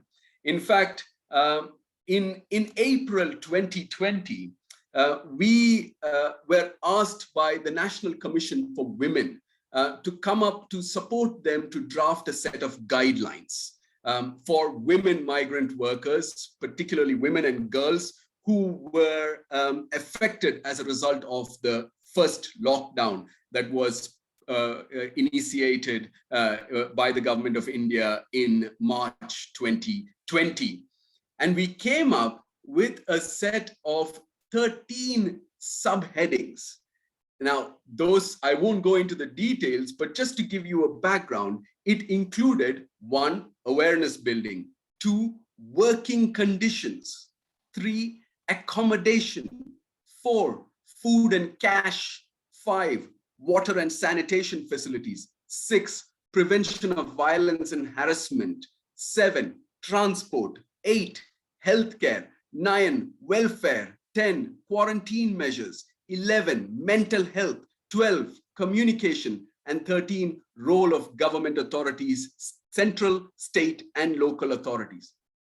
Almost every aspect of these was covered now that we heard in terms of the different presentations and the viewpoints of my fellow panelists. It was pretty clear that each one of these aspects were covered, but this is exactly the issue. how do we bring all of this together in a manner that makes it much more appreciative for policymakers to be able to take some of these things forward? In fact, as we were looking at the development of this roadmap, some of the immediate issues that we came upon, and in fact, my dear friend and colleague Divya Varma from Ajivika Bureau here would know about the time when we struggled to perhaps put forward a lot of these issues. The first one that we wanted to talk about was the invisibility and fragmentation of migrant workers, right? And in that context of invisibility, we were very clear that of all the migrant workers, it was the women and children who were the most vulnerable, because they were much more vulnerable to be absorbed into highly informal, invisible, and exploitative work. And therefore, this aspect of invisibility, fragmentation, and informality in a country where 90% of the workforce is in the informal sector affected them much more than it did male migrant workers. In fact, a second point that we considered was specifically on occupational safety and health, where workplaces double up as living or sleeping spaces, not just for migrant workers, but also for members of their families. And I think this was something that Divya alluded to as well, where this basically means that women and children in particular are much more highly exposed to toxic fumes and gases of the workspaces, right? Which they shouldn't have even been in the first place. And that's a very clear issue with regards to occupational safety and health. Social protection, and we heard this in the context of Mukta's presentation very nicely. Thanks, Mukta, for elaborating on that. From the social protection angle, the biggest issue perhaps is the fact that we're not designing social protection schemes that are tailor-made for women and children. And that is important. Unfortunately, of course, there is a lack of universal social protection in the first place in the context of the country. And then when we break it down further, there is clearly that missing link when it comes to women and children. And there are a host of barriers for this, which we heard about. So it also makes it important that women and children are better aware of the kind of issues, particularly social protection needs that are available for them. Water, sanitation, and health, in terms of the WASH category, women and girls bear the biggest burden of implications of inadequate provisions for dignified housing and sanitation. This also leads to them being highly vulnerable for all kinds of harassment. And here I want to specifically stress in the context of the labor standards that are applicable. In fact, our colleagues at UNICEF, our colleagues at UN Women are big supporters of the latest ILO Convention 190 that was adopted a couple of years back on the centenary of the ILO's 100th anniversary centenary declaration, where the convention specifically talks about the abolition of violence and harassment at the workplace. And a lot of it is so applicable in this context to women migrant workers. Let's not forget, in the context of forced or bonded labor, once again, women and children are much more at the vulnerable group. I would like to perhaps add one other thing here, and that is in the context of the labor burden on women, right? Most in this context of labor markets, women end up being at the lowest end of the labor chain when it comes to these labor markets. So as an example, a lot of these women are working as helpers in construction sites. Which means they're not even considered. This is what makes them even more invisible in the formal contractual procedures, for instance. They are considered to be a member of the male migrant workers' family. And therefore, that makes them much more of a push aside. These are not the people we talk to. You're just a helper, and that's about it. And this is how they are treated as well. Women are also largely concentrated in sectors where they're not identified as workers, right? And this is specifically, for instance, those in the domestic work category, where work sites are households, are private households, which actually contributes to a stronger perspective in terms of forced or bonded labor. There's a lack of privacy, there are undefined working hours, there are no access to trade unions or workers' organizations. And this also links to the ILO Standard and Convention 189 in the context of domestic workers. A lot of women are home-based workers, especially in the textiles or garment sector, where there is not even a conversation about organizing such workers, and they do not have any formal employment relationships. Lack of safety, sexual harassment issues. I mean, the list is on and on, goes on and on. Perhaps I will leave you with 3 recommendations, and there are quite a few issues with regards to children as well, but I heard quite a few others talking about the same perspectives that I had in mind, so I will not repeat them. But if I were to leave you with 3 specific recommendations which are concrete and which I think certainly the government, policymakers, and all of us working on these issues can act on very clearly. 1, can we ensure a strong social dialogue with women as a part of that conversation, right? And when I say social dialogue, when I say social dialogue, particularly in the context of the coming together in the development of such policies, I know Dr. Muniraju very kindly met with, on behalf of Niti Aayog, met with trade unions and employers organizations early this year. But going beyond that, to bring within that migrant workers' voices, how do we make sure that women are strongly represented in that conversation? The Self-Employed Women's Association, SEVA, is doing a fantastic job along these lines, and I wanted to recognize the importance of such trade unions in this conversation. The second one is, can we map and prioritize high out-migration areas with a specific focus on women and children? How difficult is that? So can we look at which are the districts or the villages from which, at the local level, from which most people migrate, and within that, what are the specific needs of women and children? And the last one is perhaps with regards to housing. This is an area that will continue to be of importance, and this is not just for migrant workers. This is across the stream of informal sector workers in the country. This is perhaps one of the factors that leads to strong vulnerabilities. So can we make sure that women migrant workers are adequately provided with dignified housing? 3 recommendations. I'll stop there. Thanks so much. Back to you, Neena. Thank you so much for laying out very specific recommendations for including women and children in migrant policy discourse.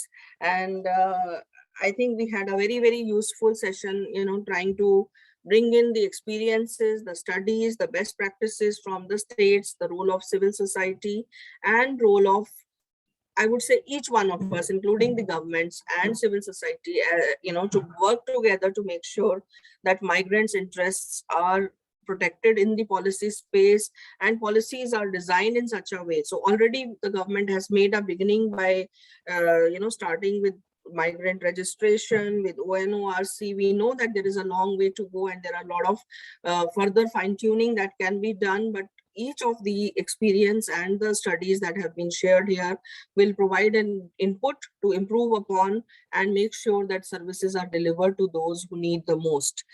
So to that extent, I think I would like to thank each one of our speakers and organizers, CPR and UNICEF, for this wonderful session. We have a few questions.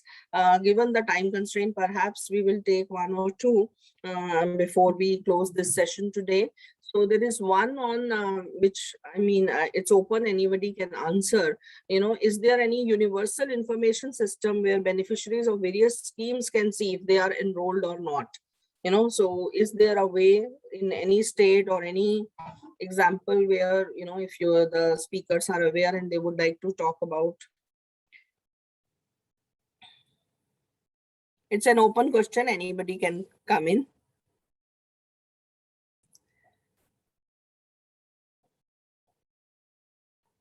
Not aware?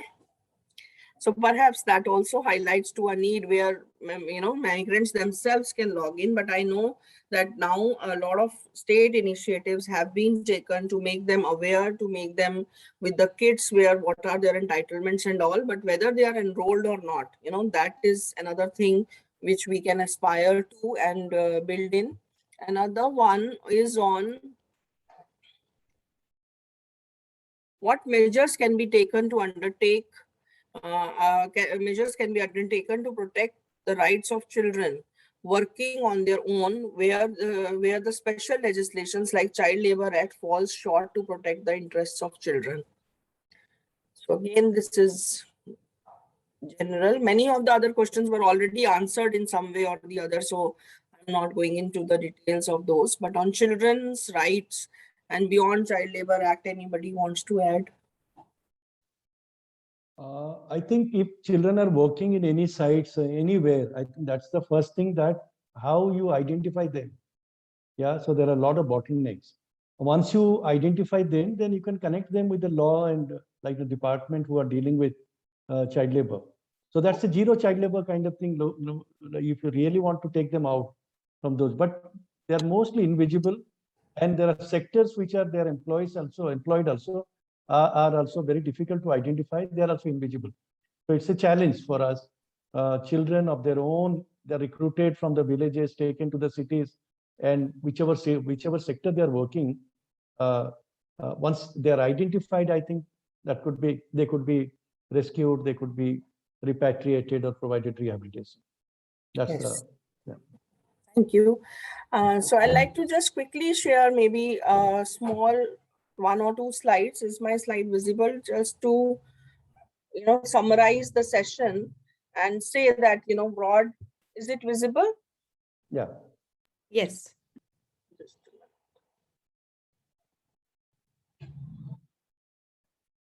Yeah. So the broad recommendations, therefore, we do have is that we need a comprehensive policy framework, which is supportive of migration.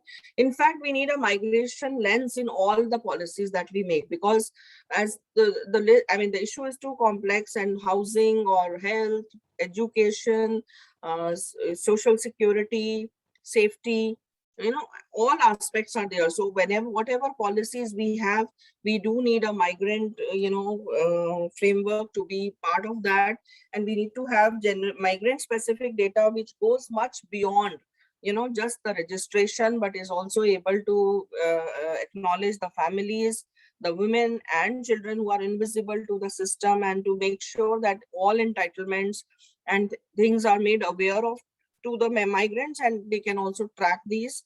So therefore we need to have a governance system for internal migrants, which could be within the districts, which could be within the state, or which could be interstate. And of course, there are many issues, but definitely the issues of housing, basic infrastructure will affect to a large extent their security, their health, their nutrition. So these are also to be addressed. And of course, there is a need for health insurance, accidental coverage, because there are a lot of occupational hazards and other things that we did not talk about, food distribution, housing, etc. So now if we were to talk about the role, then I think there is a role of government as well as society. So we need a whole of government as well as a whole of society approach. And we definitely need a lot of interministerial coordination, interstate and center coordination. Also, if we can have facilitation centers for migrants, both in the source and the destination states, to make sure that when they move out from a particular state, they have certain set of information which is provided to them. They have certain security which the state is able to provide to them. And there are many states which have taken a lot of initiatives in this regard. Also, portability of the services has to be built in such a way that it actually translates, into practical transfer of benefits to the migrants and the interests of what, like the example of PDS and various which were highlighted today, that they are, and ASHA workers are incentivized enough to transfer these services.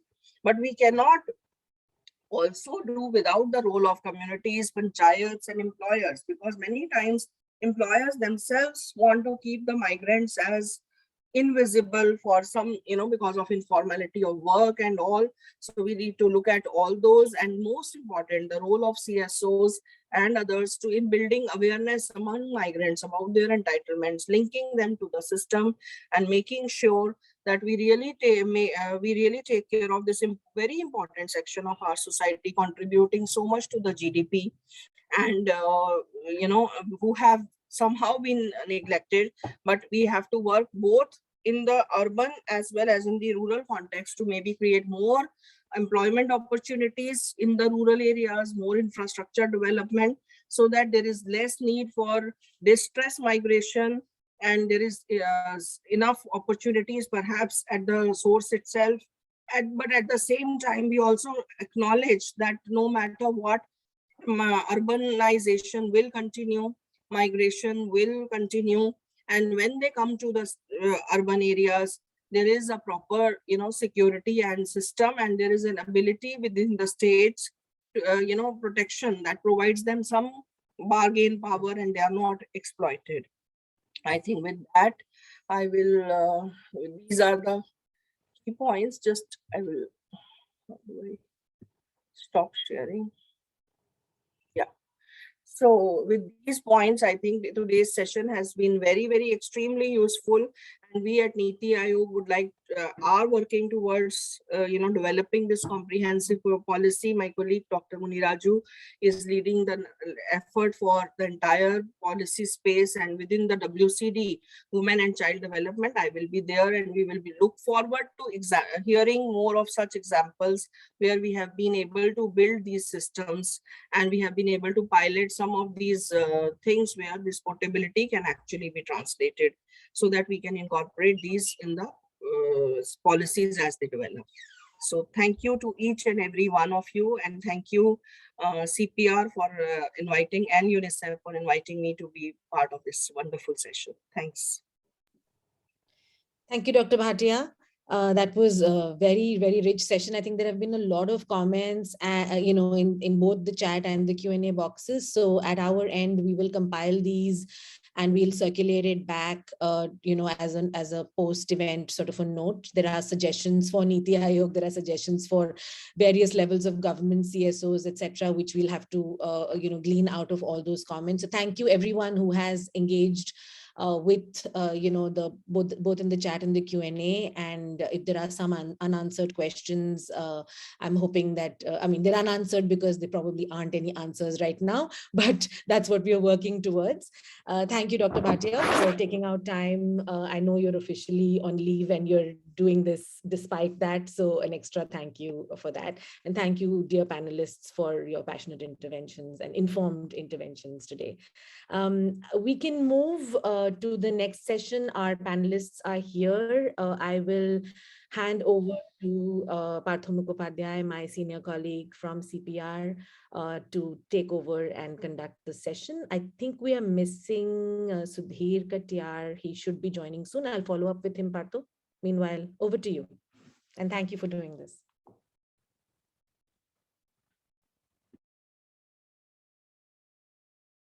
You are muted. Thank you, Mukta. It's as Yamini said, it's a pleasure and an honor to be part of this event with Niti Aayog and UNICEF. We're both very grateful for their support. It's a difficult act to follow. The previous session was extremely rich. I see a number of the participants who have stayed with us during that session. I hope they'll be able to contribute to this session too. The focus of this session is on urban governance and how that would actually engage with the issue of migration. We will begin with a short presentation that gives the highlights of the report that is being released today. similar to the presentation that Mukta made in the previous session. And then followed by interventions from the four panelists who are here with us. Dr. Bhide from TIS, Varun from India Migration Now, Sudhir from Center for Participatory Action, and Roshni ji from UOA. I'm hoping that I can see that Dr. Bhide, Varun, and Roshni ji are all here with us. I'm just, and as soon as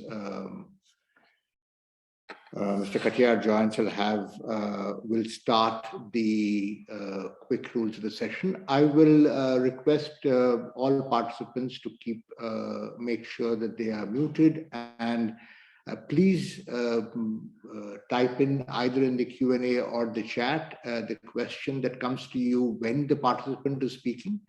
That way you are able to retain the coherence of your thought. And it's possible that the participant might answer the question of the presentation, that's fine. Otherwise, we will try and sort of see that structure going forward. Let me sort of ask Shamindra then, who's been working on this project along with Mukta, Dr. Roy, to set up the presentation, and then Sudhir ji, welcome. So we are all set, and Shamindra, can you please begin? Yeah. If you can share your screen, I think it would be useful.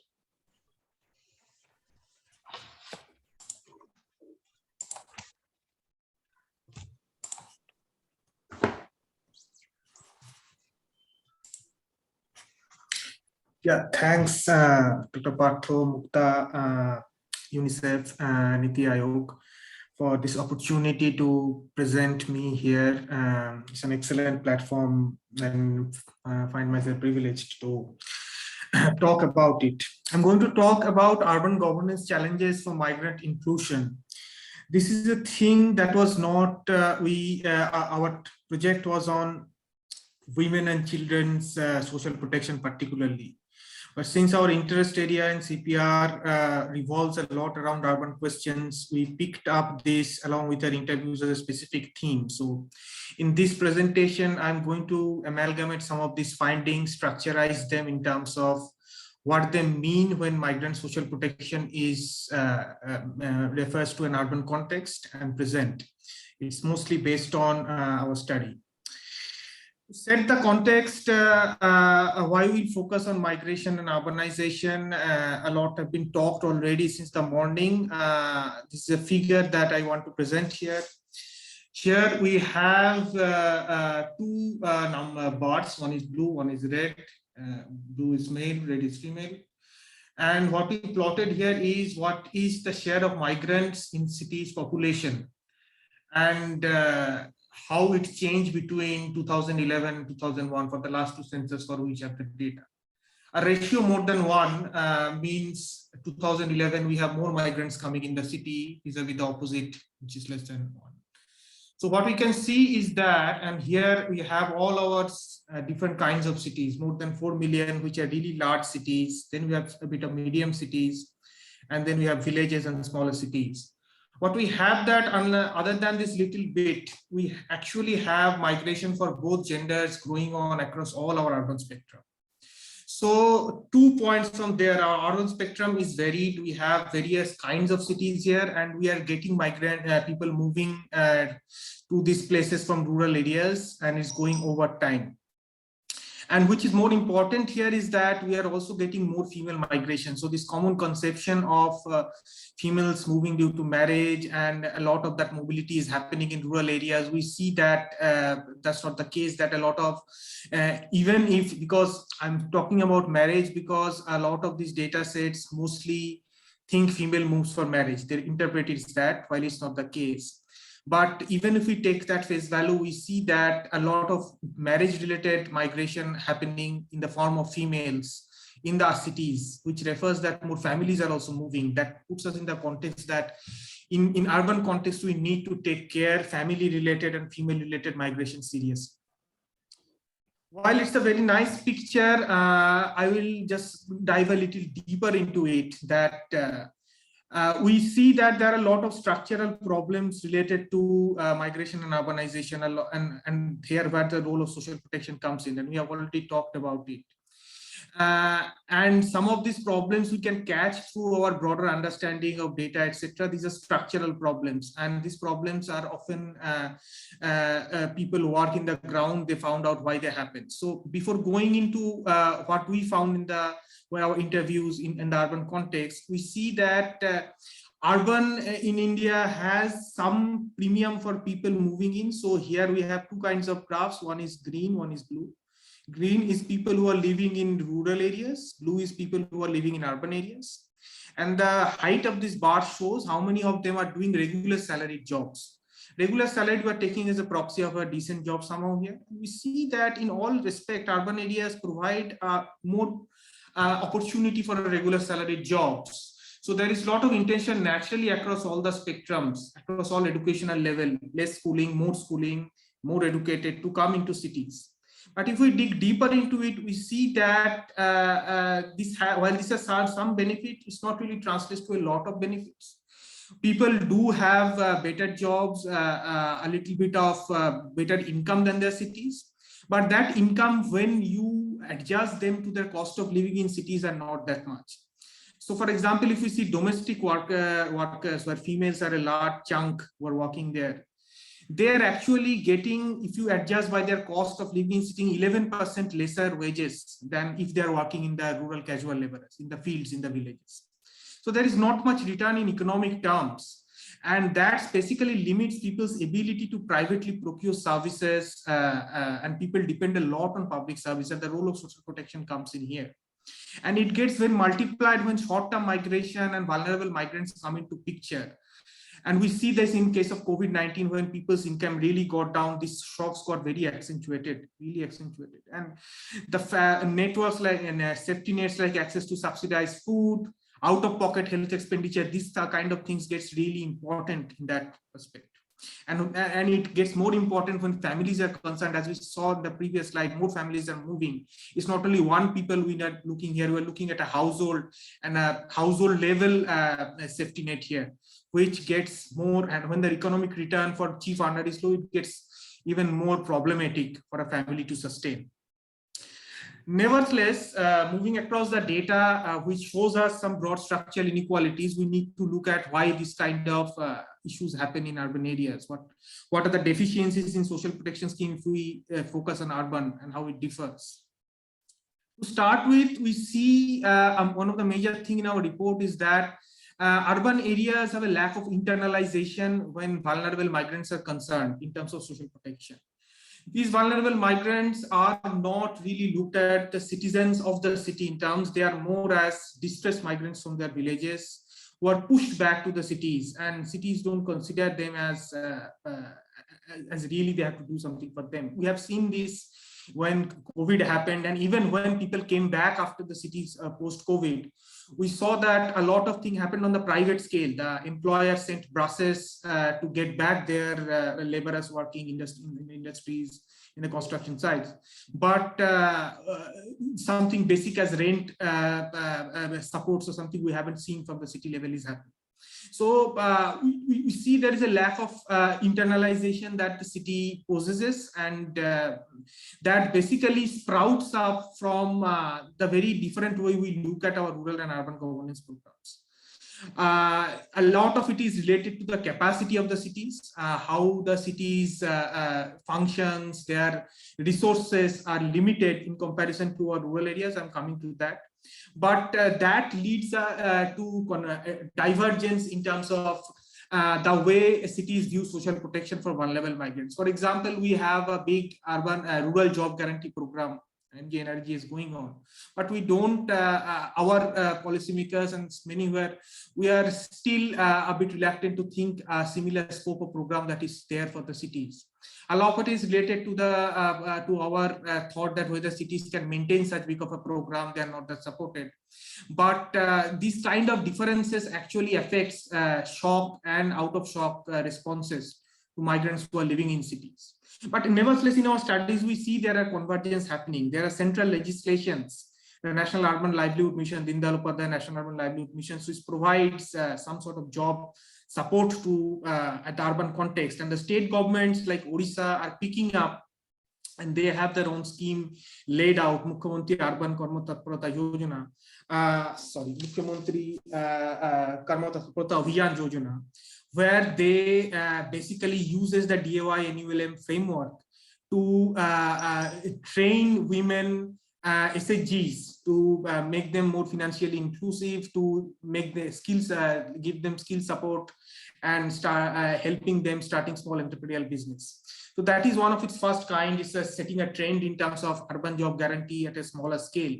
We also see the central legislation under the street vendors initiative, which is the Swanidhi scheme, where registered street vendors by the urban local bodies are guaranteed to get some sort of subsidized credit for their businesses. And we have recently launched affordable rental housing scheme as a post-COVID response to the shelter issue, where there are also scopes to set up rental facilities, easy rental facilities for families migrants. So the avenues are opening. I mean, we are more thinking at the city context that the city has to provide some sort of basic social support as a destination, but there's more to go. Now, coming back to the capacity issue that I was highlighting before, that why we can't imagine issues like big urban programs as it is going on the rural level. That we all know that India is federally structured, states have constitutional powers, and we have some devolution of power to the local governance, but there is a big rural urban divergence. We see this rural urban binary very much as we go down our functional capacities and economic capacities. But it gets problematic. So, for example, in rural areas, a panchayat does a lot of work, starting from implementing to Narega to some sort of shelter provision, basic amenity support kind of stuff. But in urban areas, a ward, which is the lowest part of an urban space, does not have the ability to do a lot of those things. It just does at max some operational maintenance sort of stuff. So in terms of that bottom-up approach, the devolution, there is a large-scale divergence. But this large-scale divergence, and that comes from a very binary look at governance system to rural and urban. But it gets problematic when movement is concerned. So when people move from rural to urban, a lot of accountability waivers happens. So the kind of services they are getting in the ease of getting services in the rural areas, that gets multiplied in the urban areas, and it's somehow related to this inadequate decentralization problem at the top level we see. And we see the state governments deal a lot of urban issues directly, bypass the city levels. And though we see that these bypassing and these functional capacities are very different across cities, in large cities in Delhi, Mumbai, and in our study, we also see there are state-wise variations in Gujarat and Maharashtra, which is slightly empowered urban local bodies who are effectively thinking about migrants, not so much in other study states. But those kind of stuffs, those functional differences in functional capacities affect migrants. This also affects migrants at various kind of cities. A migrant moving into a smaller city, which we saw in the first slide, we see migrants moving in every kind of city is way behind in terms of accessing services into a larger city, some cases, although it's not as linear, but because the capacity is very largely. But city governments can really come into these spaces. They can be empowered to fill the information gaps. We have seen these things, but a lot have been talked in these presentations before, that awareness is needed for migrants. There are information gaps at the local level. We see strong municipal governments like Surat have actually done some incentives. They actually made a clustered Anganwadis in migrant dense settlements. It's a migrant intensive city due to the industrial pattern. And they clustered Anganwadis in migrant dense settlements. They provide specific financial incentives to the ASHA workers who are basically have been talked about. They don't have much financial incentives to do stuff for general population as well as migrant, but they financially incentivize these ASHA workers and frontline workers to pay personal visits to the migrants' households and to register them. So those kind of things at the city level where they actually know the space locally matters a lot and makes a lot of differences, even when this restrictive decentralized framework. The other problem with the urban governance we see is fragmentation, and this is a lot case in larger cities as well.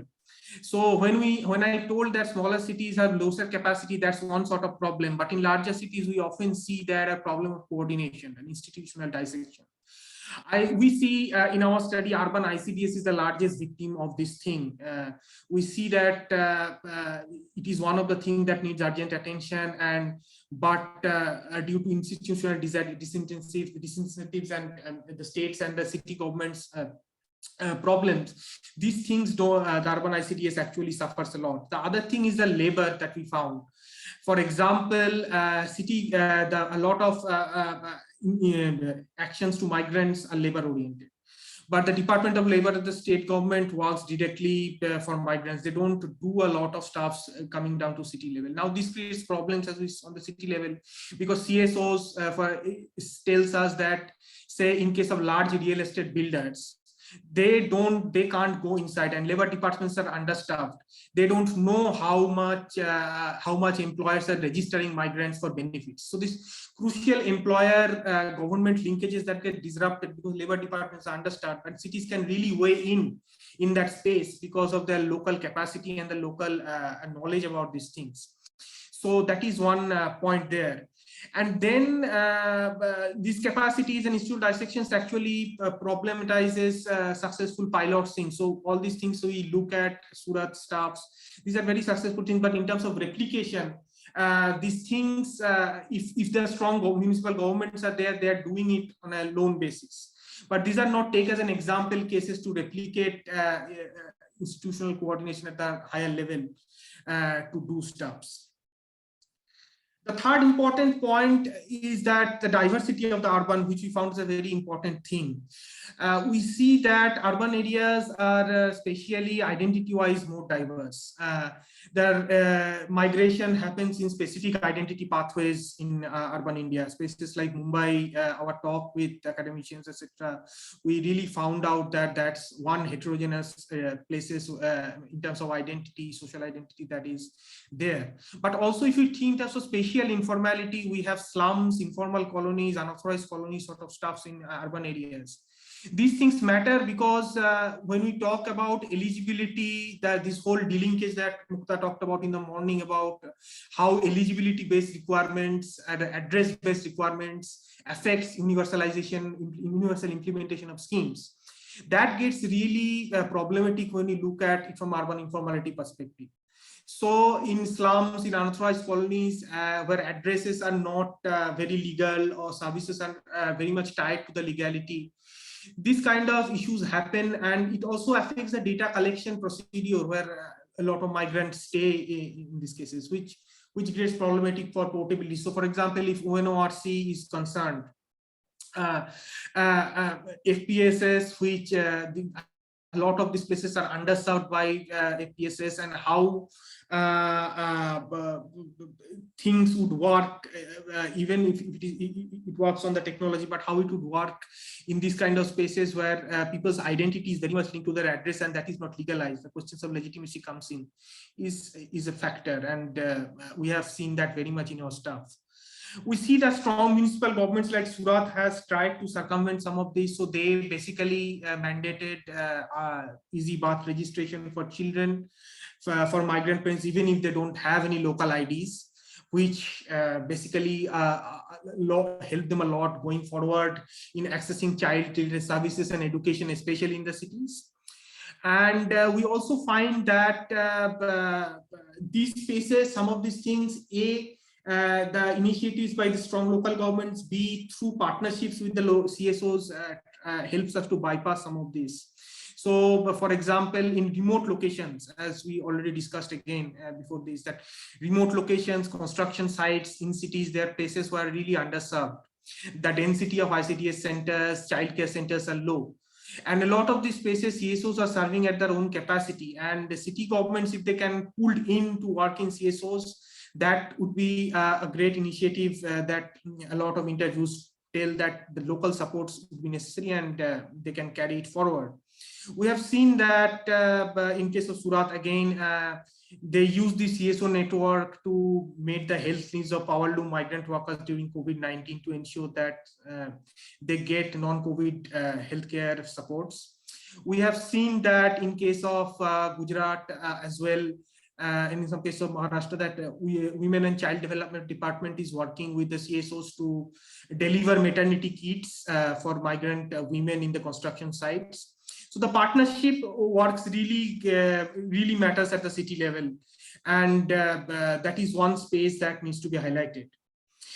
Now, the third point to the heterogeneity of the cities, that we often talk about cities in terms of the diversity within itself.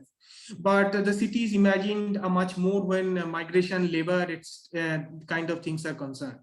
So there are spaces which are very much dependent upon cities through economic channels, and it has a regional footprint. For example, if we see Delhi NCR, for example, a lot of people who don't really live within the border of the city, but very much dependent upon the city for their own work.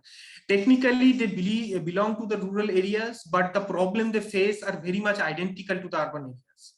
Because, for example, and the vulnerabilities that gets very intersectional. So, for example, they work if they work to the similar employers in the city, and those employers are providing them poor quality housing in rural areas. It's the cities can't really isolate themselves to those kinds of problems.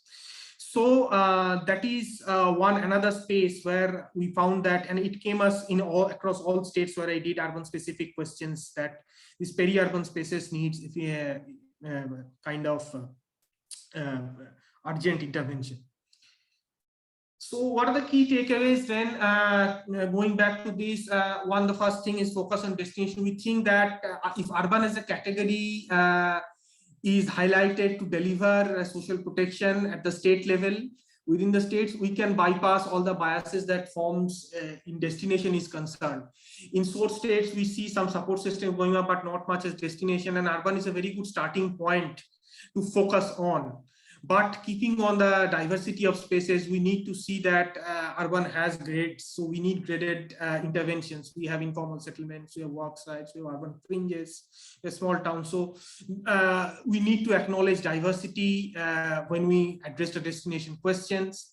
City beyond borders, I have already talked about.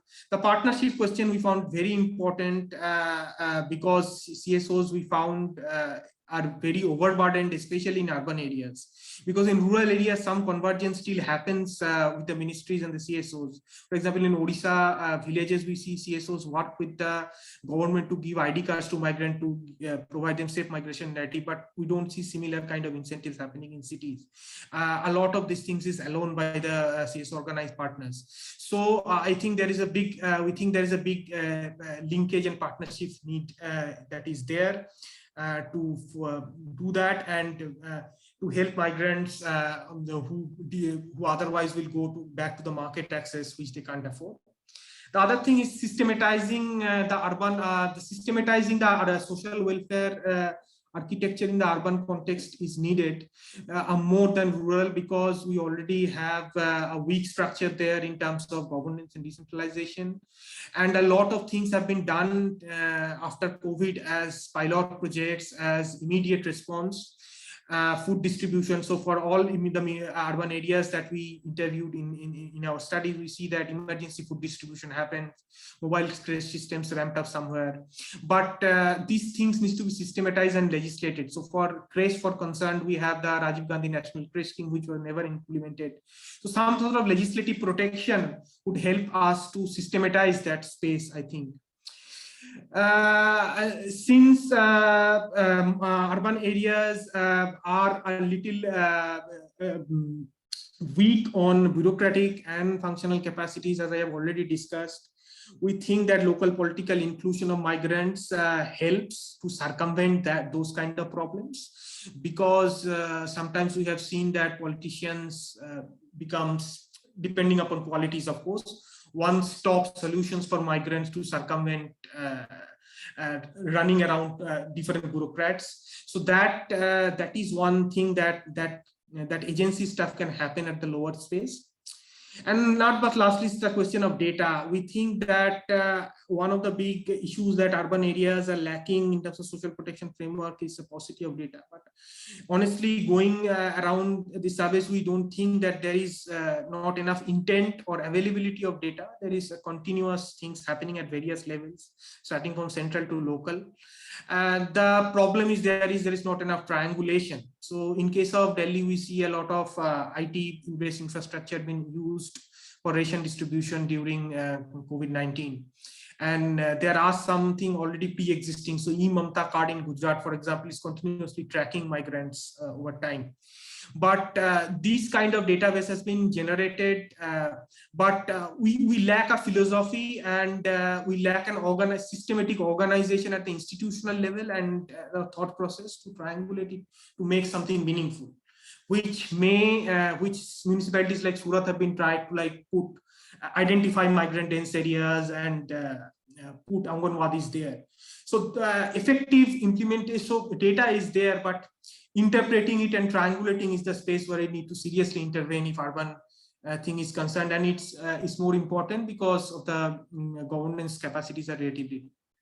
I'll stop here. That was all about this. Yeah.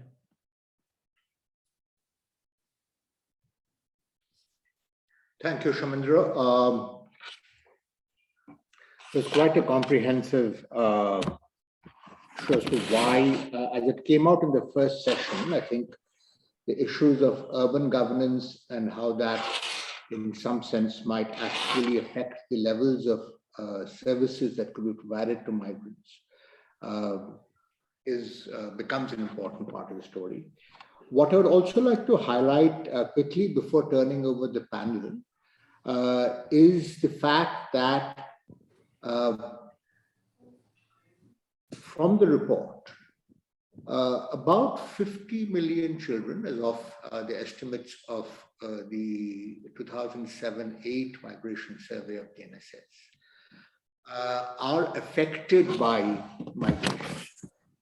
And of these, it's estimated that about 20 million, about I think 18 million in the report and others around that area, are quote unquote left behind, while others travel with their parents or independently in some cases to the city. There are a number of issues that have come up, especially around the ICDS, which has already had some discussion, which I will turn to. But what I would like to quickly highlight is a recent book by Scott Rozelle and Natalie Hell, which looks at the issues of left behind children in China. There are about 70 million of them in that country. And the thrust of that particular book is the fact that these 70 million children in China who are left behind have a very different life experience than children in the cities. And as a result of which, you have a situation where you are essentially in very instrumental terms, apart from, and Nair spoke about the human rights issues and the structures and the right to education and a variety of other issues. But if you simply look at the purely instrumental terms, you are affecting the quality of the workforce of the future by essentially providing this kind of differential life experiences and education. What I suspect from the discussion that has taken place today is the fact that the children in India, not just the 20 million or so who are left behind, but also the 30 million who are moving into the cities, especially those who are moving with parents, would also have a life experience in terms of education structures, etc. A substantial number of them might be quite different. And these would essentially be at the lower end of the socioeconomic scale. And that would affect not just them, but would affect us as a nation. And this is something that we need to recognize as we take this debate forward. Let me begin by asking first Dr. Bhide to offer her remarks on the opening presentation, as well as other contributions she might want to add to the debate on the links between urban governance and migrants, especially the issues of women and children as it comes forward. Dr. Bhide. Thank you, Partha, and thank you, Shamindra, for that very, very interesting and excellent presentation. I thought the presentation really looked at a whole range of issues, especially about the status of the delivery systems.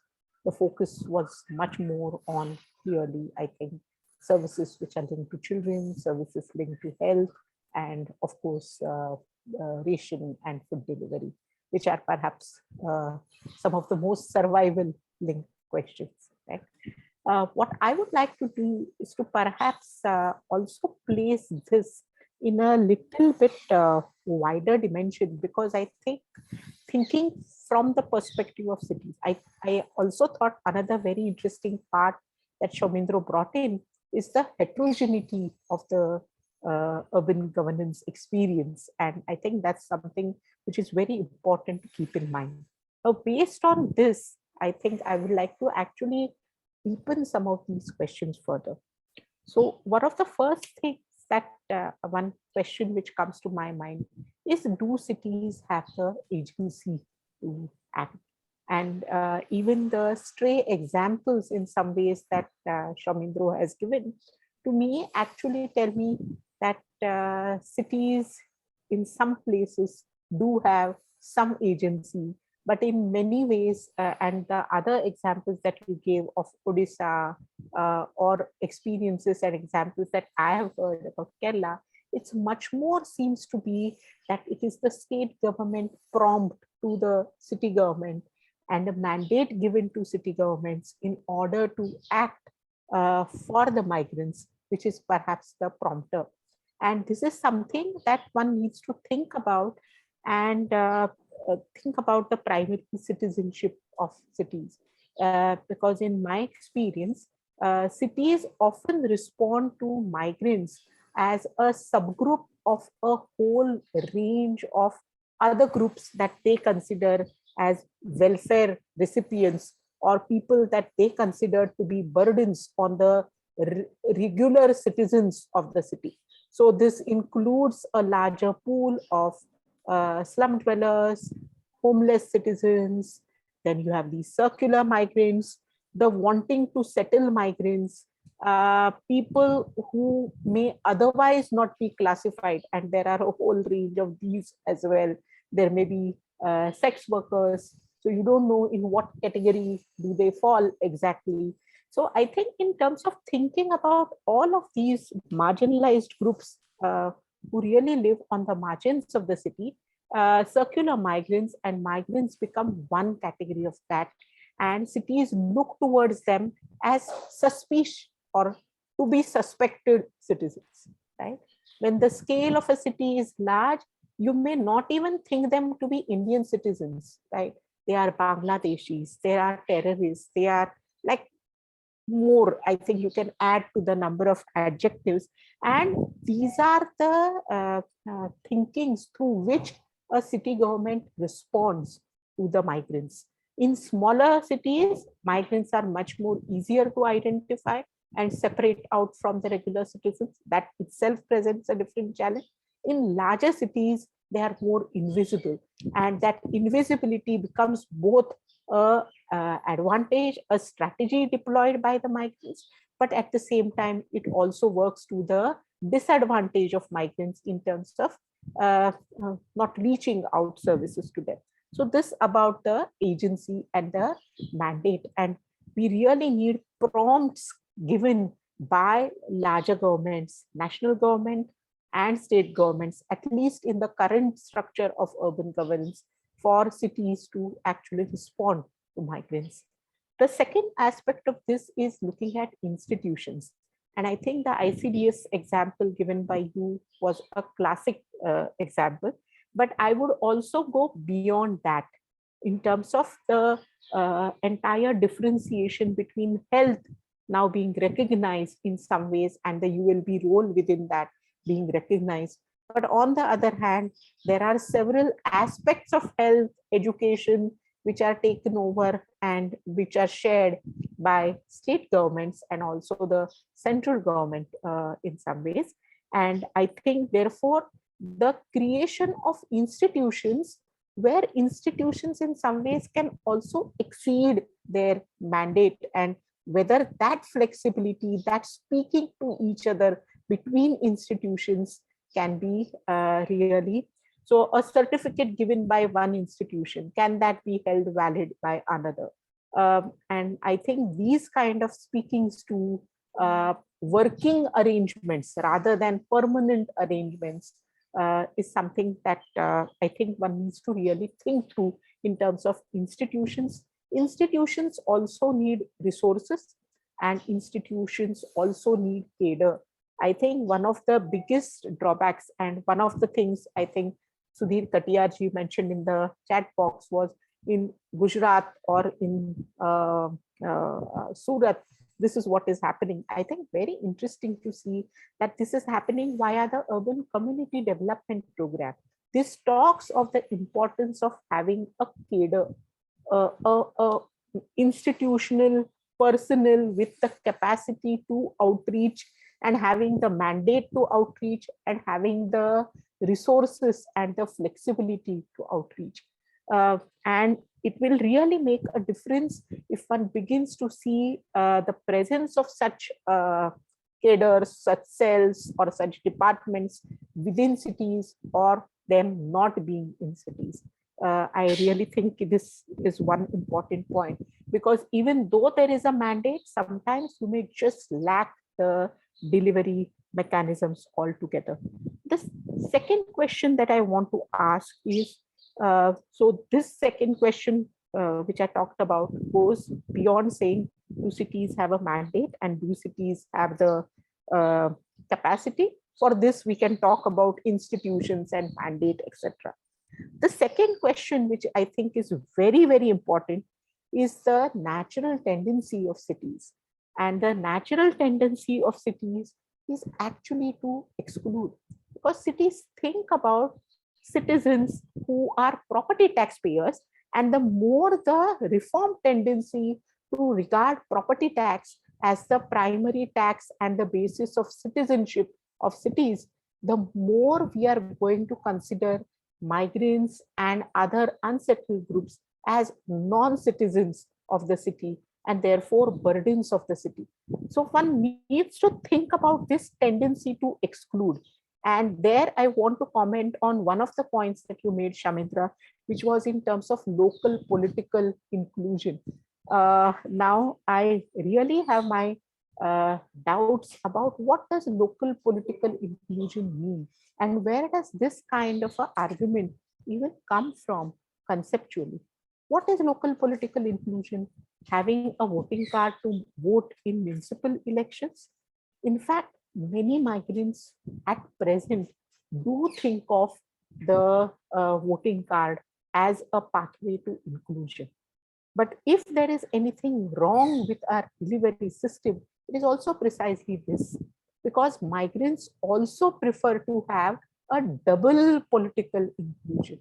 They don't just want to be included as political citizens in the city, but they are equally, I think one sees, especially in large cities like Mumbai, a huge return back of migrants at the time of panchayat elections, not just in times of Lok Sabha and not just in times of the Vidhan Sabha elections, but also at times of panchayat elections in their source states. Now, given this kind of a aspect, that migrants is a category of people which is not settled in terms of citizenship, right? They do contribute to cities. I'm not trying to undermine their contribution, but I think the problem is in our polity trying to link all services to citizenship. That is where one has to address. And I think, therefore, talking about political inclusion as a pathway to me seems a little bit problematic. I'll stop.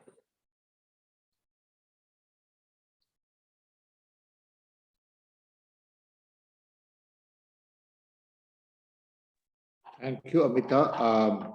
Let me, before I turn to Sudhir, let me just quickly sort of lay out the issues that seem to be coming up and flag some of them for the other panelists also. One is the issue of agency, and I think it's important for us to discuss whether the urban government in some sense is less able or less capacitated, especially perhaps in the smaller towns, to respond to migration, respond to the kinds of demand that migration puts on itself, as compared to, for example, the kind of authority and agency, the single stop nature of a panchayat.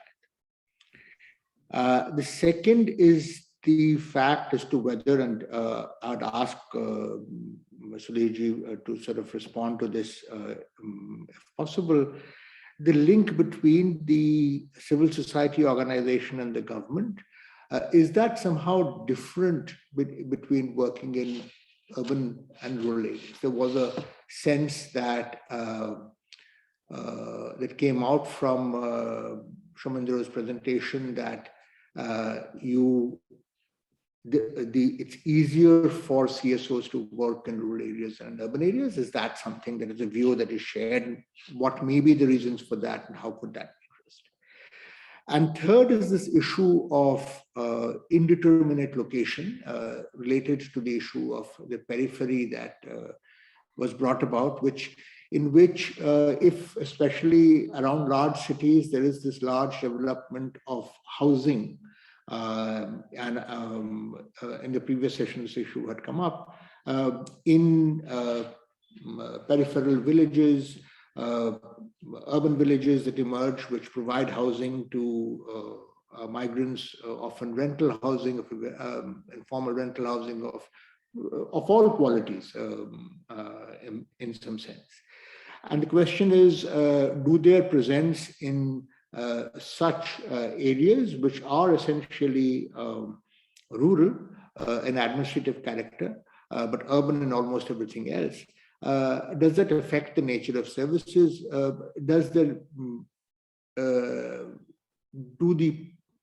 particular village and the administration of the village recognize them as Dr. Bhide just sort of spoke about for the purposes of service delivery? Or do they sort of, that since they are in some sense temporary residents, are they seen as somebody for whom service delivery is not an important issue, or they have to procure the services themselves? And I'm sure there will be other issues that will sort of come up as we go forward. But let me now begin by asking Sri Sudhir Katiyar from the Prayas Center for Labor Research and Action to make his intervention and also sort of address, Dr. Bhide has also already mentioned this issue of the ICDS and the Urban Community Department, which he mentioned in the chat box, exists in Maharashtra, in Gujarat. I'm aware that departments also exist in Maharashtra, with which Dr. Bhide is familiar, but the prevalence of such departments outside those cities may or may not be particularly large. And it's important, therefore, to one of the issues that Dr. Gupta sort of put forward in her closing presentation was having a nodal agency who would be able to deal with some of these issues, and do they function, does the WCD function in that area? Sudhirji, close on this. Thank you, sir. Thank you, Professor Partha. Am I audible? Yes, you are. Hello. Can you hear me? Yes, we can. Okay. Okay. So before I begin, of course, I think CPR has already put in about CLRA, but I'll briefly recap our experience on providing services for migrant workers. We've been working in Rajasthan and Gujarat for the last 15 years with seasonal migrant workers in a number of migration streams: agriculture, brick kilns, construction, both rural and urban. We have presence in Ahmedabad and Surat, and we also work with brick kiln workers in a major way, and trying to ensure that they get services locally has been a major agenda of the work as well. And our experience, of course, has been, as expected, very, I would say, very indifferent experience. Well, we have ensured, in some cases, governments have responded. In most of the cases, they have not. It has been very episodic also. Like in Gujarat, for example, we tried to ensure schooling, ICDS, health for all brick kiln workers. It is only in one district that the administration responded, in Gandhinagar, which started running schools for brick kiln children. And they of course, they ran this program for almost, and they've been running this program every year. But in all other districts, there's the same state, but in other districts, it's not been possible. So it has been very episodic. Similarly, in Ajmer, we worked in Bhilwara and Chittorgarh and Ajmer. In Bhilwara, they responded for some years and then they stopped. And because there's no policy, there's no act which mandates this, that you have to provide services. Now, coming to the report, I think the report documents very well the problems that come up. I've gone through the report briefly, and I'm really impressed that it's been able to document the issues coming up very well. I read the section on education, and education is one service for which already we have a national act, Right to Information, Right to Education Act. So nobody can deny, nobody can say that we will not admit children, but at the same time, children do not get admitted. So even though we have a very powerful act, and the results are very poor, I would say very, very poor. So in spite of so much of effort, we've been working now for 15 years. Every year we make this effort. Every year we count children, we write to the government departments, we tell them that you have to admit children. So many are there. And it's really what to say. So now coming to the report itself, one I would say is the one issue I have is the definitional issue. Because migration, of course, there's a very different kinds of migration. So I'm really surprised that census figures, we use census because when we're talking about portability of social protection measures, I think we're primarily talking about seasonal migrants, not permanent migrants. And census is known to not capture seasonal migration at all, I would say. I don't think it captures seasonal migration at all. It only captures permanent migrants. So those figures, I don't know how useful they would be and how useful they would be useful to capture trends. That is one thing. Then we also have to another thing I would point out is, of course, which is very well known, that while we are talking about portability of services, portability of social protection measures, anyway, these measures are very poorly implemented, even in source areas. For example, we talk about education. So anyway, the public education system is in a state of collapse. Anyway, the ICDS is very poorly implemented, even in source areas where these people are coming from, where the poor are coming from. So the record of implementation of services is anyway very poor. And of course, migration adds on to it. Once people migrate, and we run into a host of issues. Now, when we talk about portability and designing measures, obviously, one major critical thing is counting people, restriction. Now, restriction there's a contradiction now, because these are informal workers, and the state and the society wants to keep them informal. So once you start counting them, you start formalizing them. So how will that happen? So there is a whole political economy of registration. And even though there have been many efforts made at different places, and many of these are captured, most of these are captured very well, I would say the overall result is very poor. Mostly at the village level, mostly the lower end officials who are tasked with registering migrant workers, like Anganwadi workers, school teachers, they have an interest, vested interest, not to register them properly. Now, I was talking to teachers in South Rajasthan, which is a hub of migration, and we had this whole issue of children migrating, and they told us very clearly that if we report that children are migrated, that's not looked upon well by the authorities. I mean, and we have to change reports because say that no, you have to report attendance. So teachers are under pressure to report full attendance, full enrollment. So there are many factors operating. And when we push for compulsory, like the maximum pressure for registering migrants has happened, in my opinion, in Western Odisha, where we had this whole migration scheme of brick-kiln workers with very bad work conditions and making news all the time. And there was the government tried to implement Interstate Migrant Workmen Act, which is the only act that regulates migration across states. And the result we had was that 4 years back, when we did a study, that for every worker moving out from Western Odisha, the contractor was paying 5,000 rupees as illegal cess. And everybody was charging money, right from village sarpanches to even railway ticket booking agents, railway department, everybody was had a, because that is the way things operate. So if we make it compulsory, so I'm always against compulsory registration. And e-Shram portal, yes, it's a voluntary registration, so let's see. But again, as I said, that there's a contradiction because we don't want to count people.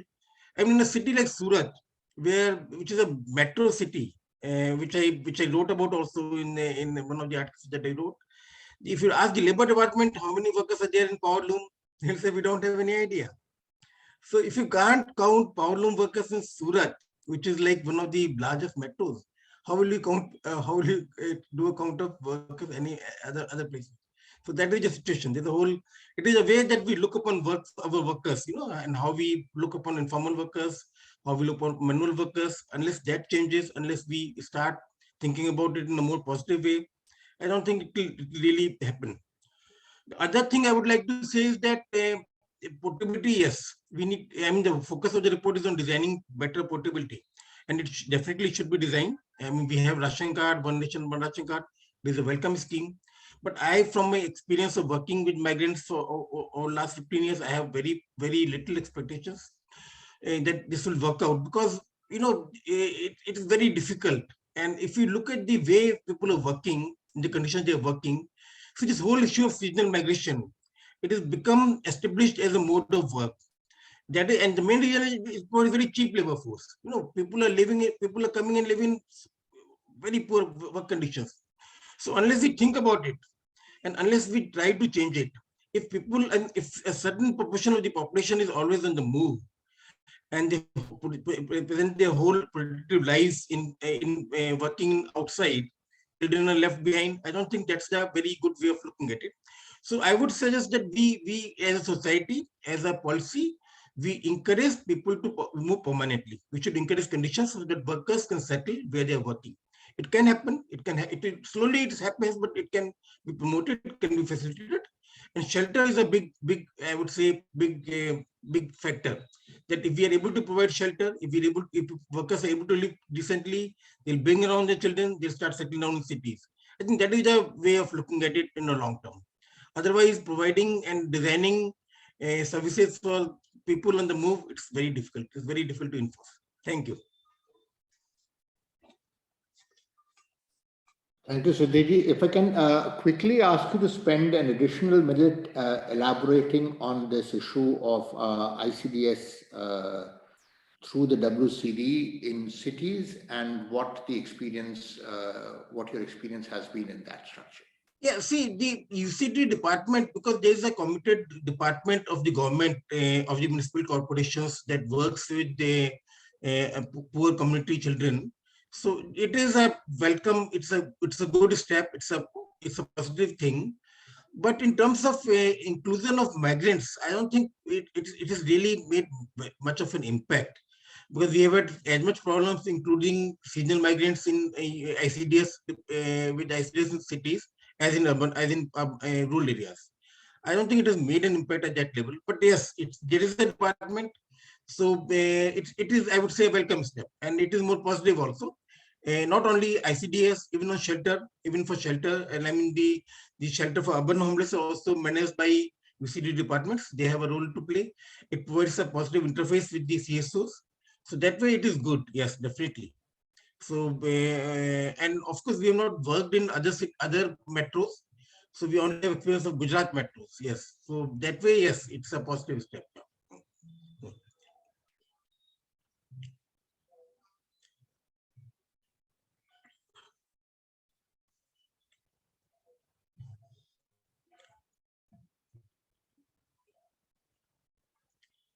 Yes, Professor Partha. I'm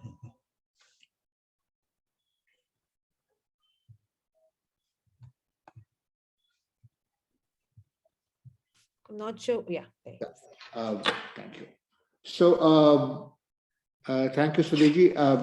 And I think one of the more interesting issues is, of course, both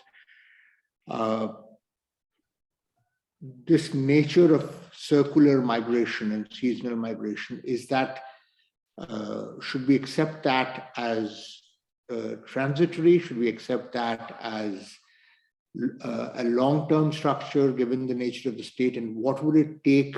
Housing, of course, as you mentioned, is one issue, but what else would it take for people to, in some sense, commit to the city?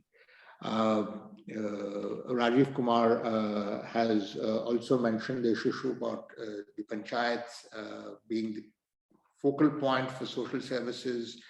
Dr. Bhide mentioned the going back for elections.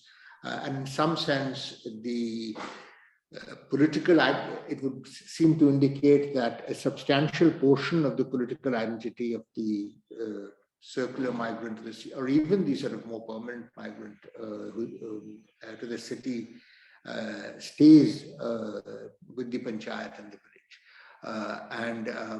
What is it that is sort of leading to that situation? How can we take it from there?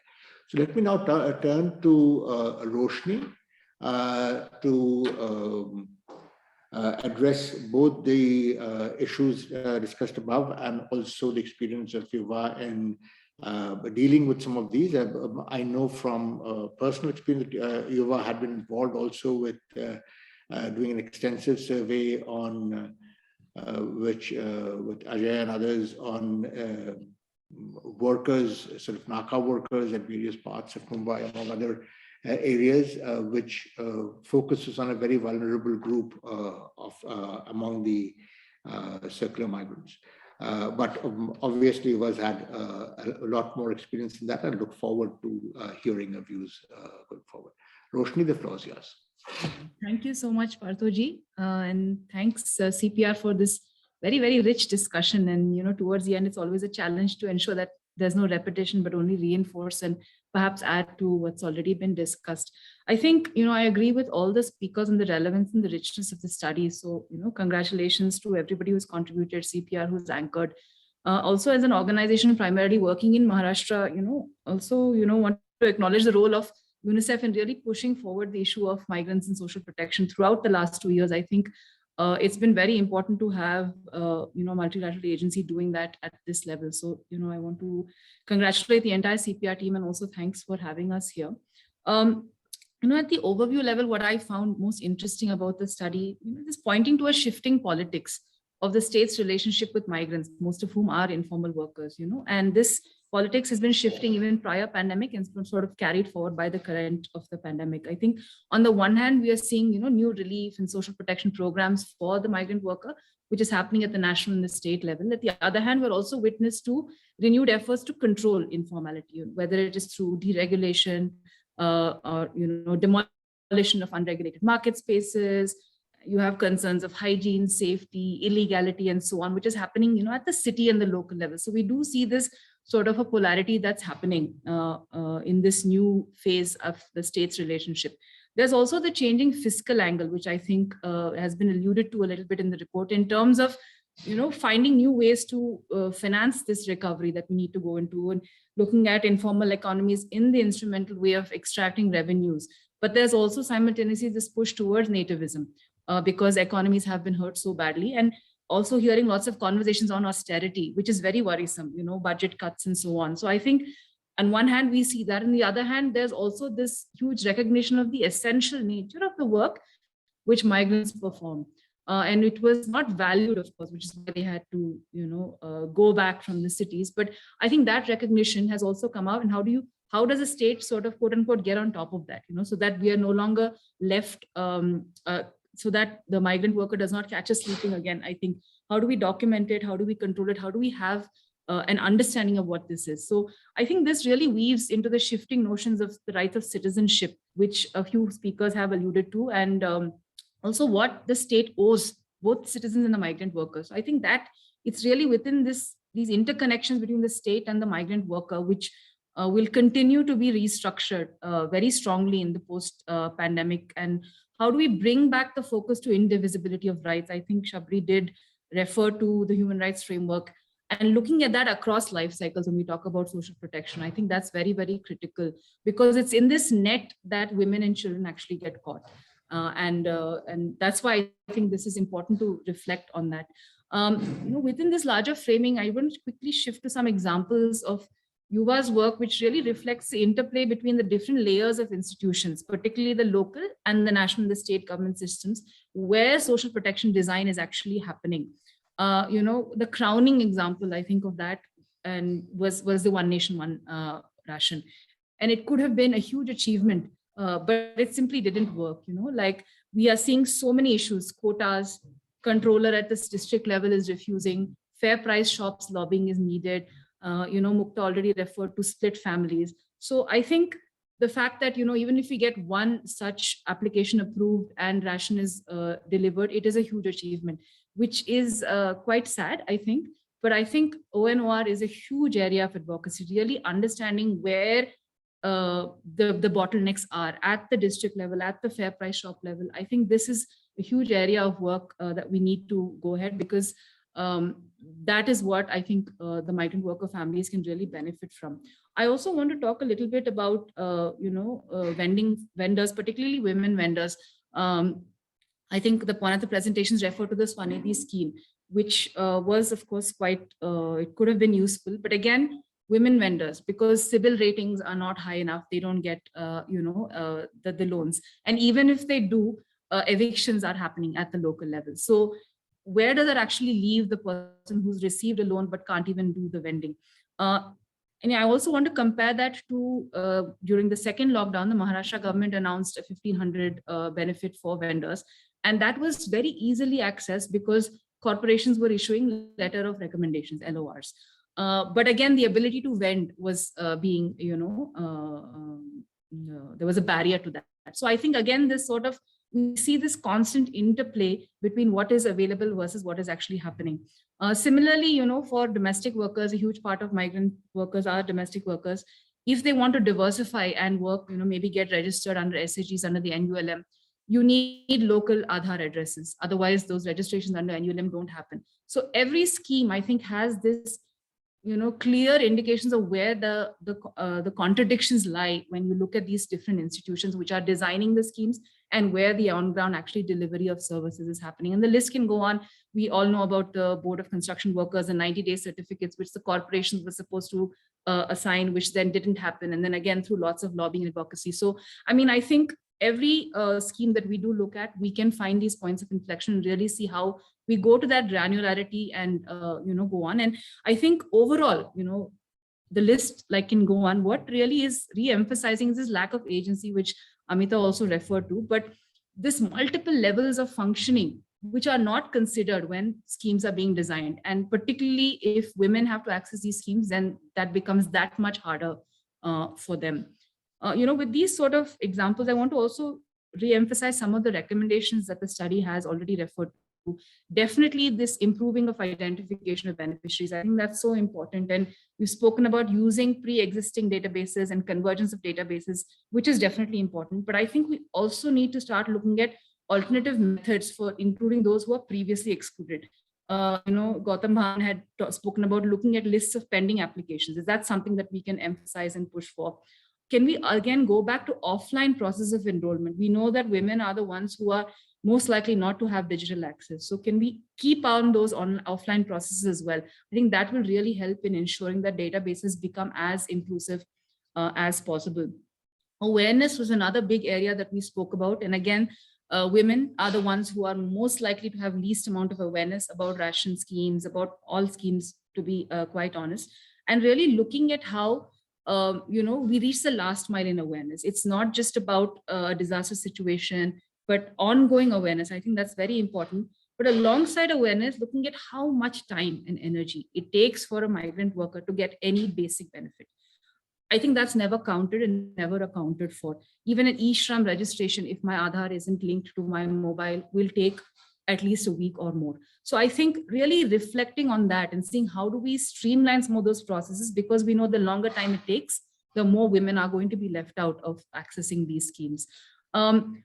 Another point I think it's important to raise in terms of the adequacy of the social protection scheme that are being offered. We know the PDS itself isn't nutritionally secure for so many in so many cases, and for families, women and children who are any which way undernourished, malnourished, then whatever is accessible is never enough. So I think we also need to push the conversation on adequacy, not just of PDS, but also holistic social protection across the life cycle, and looking at what can be the long-term impacts of our cash transfers of 500 and 1500 really meaningful, or are we just doing it, more in terms of optics. So I think these are some of the questions also that need to be looked at. In terms of delivery, definitely inaccessibility of, say, bank accounts. That's been a huge thing. We find that women don't have bank accounts in their name, so those cash transfers are never accessible to them. Similarly, even simple things like carrying ration from a fair price shop, which is very far away from your home, is not possible for women to do. We had in Maharashtra, we had Shiv Bhojan Kendras which were open, which were absolutely not conveniently located near bastis where migrant workers lived. So I think these sorts of very, very granular, very, very, basic conversations and thought needs to go in when the delivery and, is being spoken about, and timeliness. I think if it takes me 1 month to apply and get a scheme which I needed today, there's really, no impact of that scheme. I think another point which we need to talk about is this grievance redressal, which regards, especially as we're going ahead, beyond the relief and the pandemic sort of a space, when especially, how do people who are applying really track and understand what status they're in, and if the benefit is not received, where do I go to? Who do I actually ask for? So I think grievance redressal is definitely important. There's a lot of talk also about data and technology, and here I just want to, especially because as a migrant policy is also being drafted, really look at data and technology is important, but more as enablers, not as tools for surveillance of and to avoid profiling, because that is a risk that we're seeing increasingly happening, and people who are already vulnerable as circular migrants, as people from minority communities and caste groups, I think technology also does have a risk, and I think that's what we need to push to ensure that it's an enabler and not just, for profiling and surveillance. I think just to conclude in terms of, what we see going ahead, in terms of social protection for migrants and other informal workers groups, just very happy that many of us refer to the housing conversation, and I think Shamindra also referred to the peri-urban, which is really where we are seeing the great influx, of the seasonal migrants. We have Vasai Virar as an example in the Mumbai metropolitan area, kilometers and kilometers of completely untenable, inadequate accommodation, and here things like NULM and shelters are really not the solution. We have homeless groups who require those shelter homes, and they're already underutilized. We need to push for that. But if we can include other components within schemes like the NULM specifically for migrant workers, that might be a conversation which is worth having.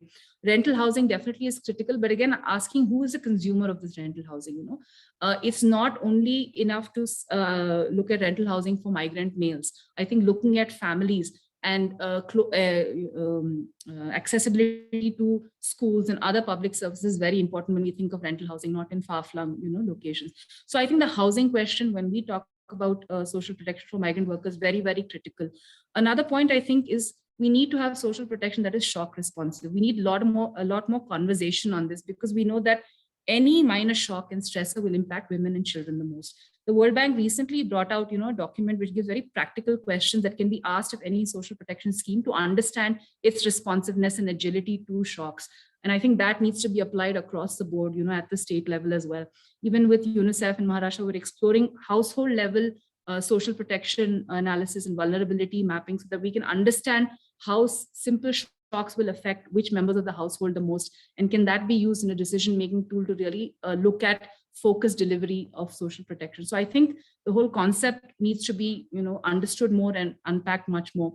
Also gender responsive, and we've all, the whole study talks about how women are just simply not part of the conversation at all on social protection. I think also looking at not just women, but also along the gender continuum. For example, in Ishram, during the registrations, we see married, unmarried, widowed.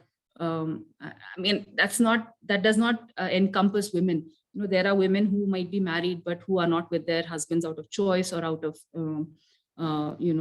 by design. So I think really looking at, we move beyond just these very traditional concepts of women, looking at vulnerable women-headed households, single women, elderly women, gender minorities, and really ensuring that we have a targeted focus on that. That is when we will be really looking at gender responsive social protection. And finally, I think there's been a lot of talk, especially, at the central level. Our Prime Minister has been talking about single window clearances for businesses. So is that something that we can think of for social protection? We know that it is completely fragmented. I have to go to 100 different, departments. If I need my Aadhaar update, I need to go to the post office.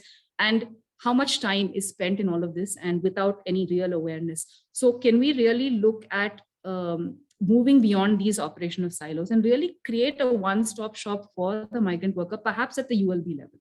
Either a migrant cell or a board that converges the schemes, that has information. And this is really something, if we house it at districts, if we house it at corporations, this can go a long way in ensuring that we reach that the most vulnerable, which are the women and their families. And I think this is, so the single window is not just for, the business interest, but also for the welfare that we are, delivering to communities. And I think if we can move in that, direction, we also will strengthen the agency of the local governments, but also ensure that people who do come and live in cities for short periods of time know where to go to access the schemes that they need to. But yeah, that's it from me. Thank you, Roshni. Can I just ask you to spend an extra minute on two issues? One, the extent to which you find working in the city as an NGO engaging with government different across different spaces. You mentioned the Savirar, you've done a lot of work within Mumbai itself. Is there, do you experience a difference in how you engage with government across different urban spaces and possibly also across rural spaces to the extent that you would be able to address that? And the second is this issue of the last thing that you mentioned was a single window. Is that something that you, the UCD department that was referred to earlier, is that something that could perform such a role? Does it perform such a role in some cities? When you think about migrant facilitation centers, who would be their governmental run by civil society organizations? What is the governmental counterpart? Who is the governmental counterpart who works with them? Is that something that you have? What does your experience tell you about that? Yeah, thanks. Just very quickly, I think most definitely, really, the size of the towns and the cities do matter. The corporations and their ability to reach out and their desire also to reach out. For instance, Panvel Corporation was set up only a few years ago, and we find working with them so much more approachable than, say, Mumbai. And it's interesting because you do have the growing slums and the growing cities like Panvel and Vasai Virar, where sometimes it's easier to have those conversations. But at the same time, the capacities that Amita was also referring to are much lower as well in these areas. So I think they're willing to work with us, but also there's a need to do that capacity building. But always there is political influence as well. So I think negotiating both the bureaucracy and the political influence is something that CSOs I think learn to do, but it's really not something that a worker who's in the city should have to do. It should not be they shouldn't have to negotiate that. It should be very clear that if this is entitlement, it is delivered irrespective of the political situation on the ground. So I think that mediation role we are playing, hopefully we don't need to continue playing that if some of these systems get much more streamlined and are much more easy to understand and access by all forms of workers. In response to your second question, we are sort of trying an experiment of this sort of a single window clearance. So I don't want to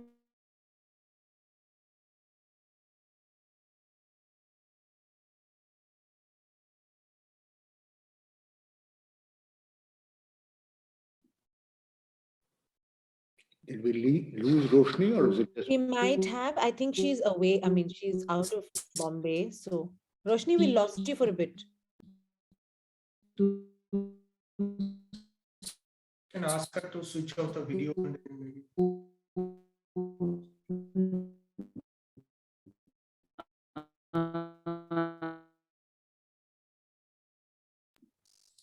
Can you?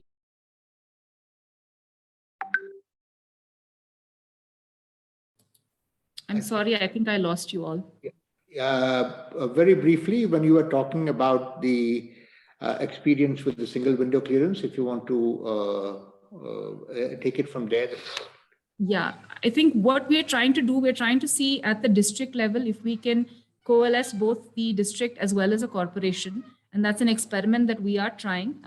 But I definitely feel that it has to happen both at the district as well as a corporation. It cannot be done one or the other because like I just pointed out earlier, the schemes might be handed over at the state level through the districts, but ultimately the corporations also have a lot of role to play in ensuring that it is reached and that it reaches the person who requires it. So that is, in terms of our experiment, we are looking at that. But if there are other examples, we'd be happy to learn from that as well. But the district is our level that we are trying to go down to. Thank you. So let me then turn finally to Varun. Varun, especially given the expanse, the width of your coverage across a variety of these kinds of issues. There is, of course, the issue of coordination across different departments, even if you do have a nodal center that would come up. There would be issues about the facilitation center, the nodals that we spoke about. But one of the things that you, in addition to your remarks, if you could also address, is the issue of portability and services and the extent to which, though I recall Shamindra talking about the fact that there's a large dependence on public services because of the economic position of these migrants. But the extent to which migrants have private workarounds that enable them to survive in these cities, and which in some sense they shouldn't have to do, but it'd be useful for us to understand how they sort of end up doing that also going forward. But floor is yours. Yeah, thanks, Partha, and thank you for UNICEF and CPR for Aniti for this opportunity and an excellent discussion. It's been fantastic, the coverage in this panel and the remarks Shamindra shared. Just quickly, because this has happened in the past, am I loud and clear? Yes. Can someone just, yes, thank you. Yes, thank you. Great. So now, I mean, I'll address Partha your points in my remarks. I just want to start off with just a couple of things that we observe. So at India Migration Now, where we look at things at a very strategic level, and we're trying to solve the problem of delivering services and security to low-income migrant households, across India, like at a systemic level, like taking that viewpoint, and that obviously involves looking at different kinds of service possibilities. Chief amongst them is what we've discussed here, which are governments of different levels, and we've spoken very well and very exhaustively about the political economic barrier, the operational barriers, and I'll add a couple of points from our own observations. To address Partha's remark, I'll talk a bit more about private and non-governmental solutions and what we can do better on that front and how they can address some of the issues we have raised. But also, I want to sort of talk about what we've observed since COVID, the crisis happened. That has changed, that has revealed not just change, but it's for the first time, many policymakers, many non-profit, private operators, funders have thought about this issue. And their responses, their initiatives, the funding has been very revealing about the imagination that if you can call it the migration ecosystem has about migrants. The chief amongst them is that still amongst private sort of operators, going that lens, and to some extent even government operators, what we see is this tension between agency and victim framing, where we still people, even 2 years down the line, almost 2 years down the line from the crisis, still see migrants, and I'll talk about what I mean by migrants in the next point, but migrants as victims. There is an absence of their agency. What can we do in the long term if you want to work with migrants and their households? Agency is an important concept to sort of grasp and facilitate. This is not to say we encourage migration or discourage migration. If someone chooses to migrate, can the capability be there through help and other ways, or at least no barrier should be there. And we talked about the barriers that are present that somehow created, quote unquote, to protect them. So this is one observation, which is persistent since March 2020. Second is, which has been discussed, as we discussed many times, who is a migrant? Who is a migrant? There are so many categories. Categories been discussed, they all made sense, but let me just add a point there. These are dynamic categories, these are fluid categories. Today's circular migrant can be tomorrow's more longer term migrant. Today's long-term migrant can be tomorrow's international migrant. Today's migrant cannot be a migrant. These are fluid, dynamic categories, and that's the case across the world. And so how do you sort of clamp them down into fixed categories when it's fluid all the time? And then you have a registration process and a data collection process sort of based on this very static categorization. It's a challenge. It's a challenge we all face, and not just in India, but I have to point out globally. So these two sort of observations that I want to just sort of start off with. And so I meant like, and me personally, what I'm really interested in is obviously like designing and implementing services for migrant households, specifically low-income migrant households. We have something called the Cello Network, which implements a version of our research and our learnings called like I said, the Cello Network, where both the rural, the source last mile and a destination last mile, we pair together hyperlocal corridors, which is basically a ward or a pin code at destination to a panchayat or a taluk at most. At source, we try and map these corridors, which are high volume, high population, and create last mile agents and services, focusing specifically on identity, financial services, and increasingly welfare and health. So these are sort of where a lot of my remarks are coming from this space, from the strategic point of view, and also from our own experiences doing operations. What I would say is that as we imagine scaling services for hundreds of millions of migrants, and we need to get beyond, and I'm glad it's been mentioned in this discussion, is that we need to go beyond the labor framing and talk about migration as a broader household sort of process. Let's get in tune with the migration studies, what we're learning all the time from that field. Then when we start broadening imagination to hundreds of millions of people, this is a generational problem. What Partha was saying, this migrant children, we'll have a generation of kids growing up who would not maximize their potential, have a very different life story. So this is a very deep issue what we're discussing here. So how do we deliver services to them? From a government perspective, the political economic barriers have been well articulated, so I won't repeat them. From a logistics perspective, what I would say is if we look at the work being done around, and especially I will mention the work Dwara Research has done, the support of Gates, on designing social welfare delivery mechanisms, is that the state in India has an overt focus on what we call inclusion errors versus exclusion errors. So when they design services, they focus more on, they're much more concerned about wrong people getting registered and wrong people getting benefits versus people actually getting excluded. There's an overt focus on inclusion errors. This is the bureaucratic sort of bias that we see in, and the BOCW system is a great example of that, where we see this, where the focus is largely on making sure the right people are registered, not about the right people being excluded. So this bias is embedded into the state's imagination about how welfare systems work. The second thing which Shamindra had mentioned very, very clearly, and others have reinforced, is the bias towards, in our welfare systems, towards rural and static. That's our idea of poor and poverty, versus what's increasingly, it's a multi-location or urban and dynamic, which goes back to my category discussion. So systemically, we need to sort of change our imagination. So the question in front of us is the government, my question, and this ties back to what Partha asked of me, is the government the best instrument that we have, the best institutions we have to scale this? And I think the answer is yes and no. I think the world that we're seeing emerging in the migration ecosystem today, from a perspective of delivering services and security, is a patchwork of where some governments work well, the heterogeneity that Shamindra mentioned, but somewhere where we see more CSOs action, sometimes solo, with large funding, sometimes in partnerships, sometimes completely absent. And what is actually largely very absent is private sector, where beyond the CSR contribution, we're not seeing private sector imagining market mechanisms, not really coming into play, imagining migrants as consumers or customers. That's completely absent, right?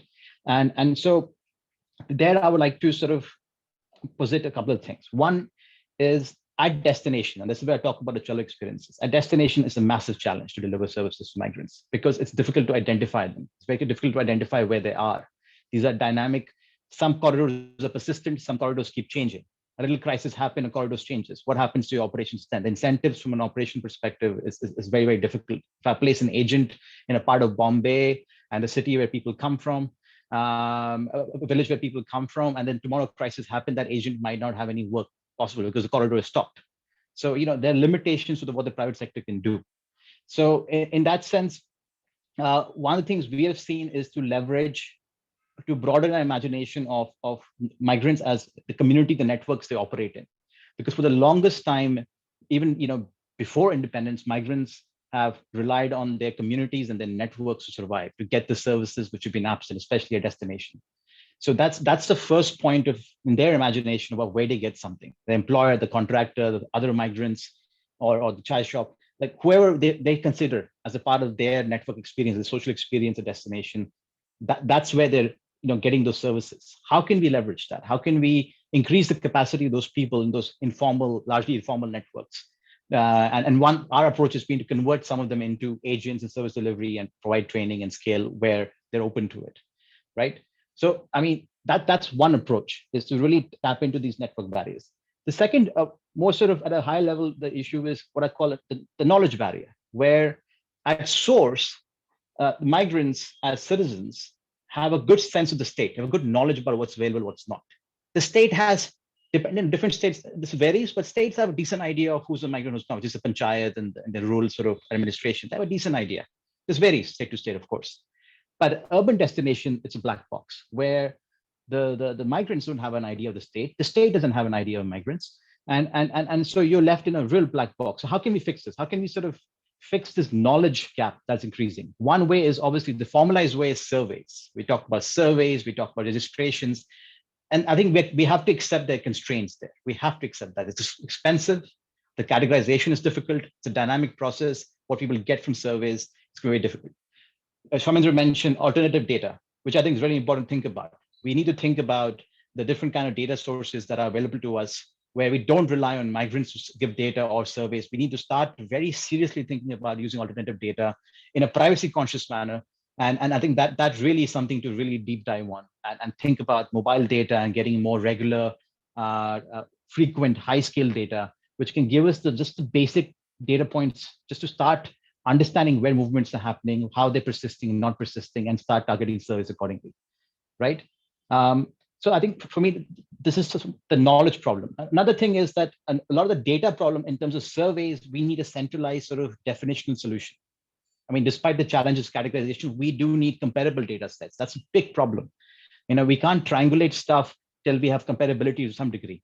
So I think when different states are doing surveys, there needs to be some kind of like questionnaire sort of homogenization. They can add modules, but to their needs, of course, but there needs to be some comparative basis that is created. The other thing I would mention is from a market mechanism, from a private sector perspective, there was Roshni talked about financial services. And I think this is where I think a huge working in financial services now for a long time, financial inclusion mandates have been, again, very rural focused, very agriculture focused. Can we use the priority sector obligations that RBI has for the banks to focus on the urban poor, on migrants specifically, who often are, in circular migrants case, agricultural workers? Can we not extend some of those obligations to them? Can we not extend the financial inclusion mandate of the RBI and the banks and the NBFCs and all the financial services ecosystem that we have to service migrants? Why don't we lend to migrants? What's the problem? Why don't we lend to, nobody lends to migrants? Like it's actively like JLG and John Diabetic groups in rural areas exclude migrants. They're like, no, men, we don't lend to men, we lend to women because men go away.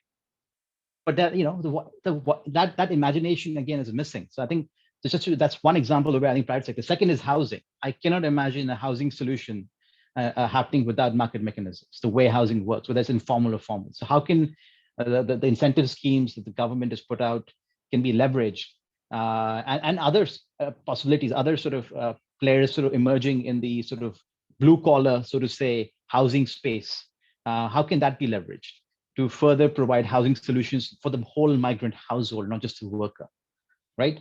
So for me, these are some of the points. Some of them obviously reinforce what's been said. Some of these are more sort of broader insights that I'm trying to bring. But for me, it's for us, the mission is mainstreaming migration. For us, it's about getting good ideas of migration and building a reflex in not just governments across levels, but also private sector, nonprofits, funders across the ecosystem, a reflex where they, much like gender, they think about migrants as a vulnerable category as they think of programs.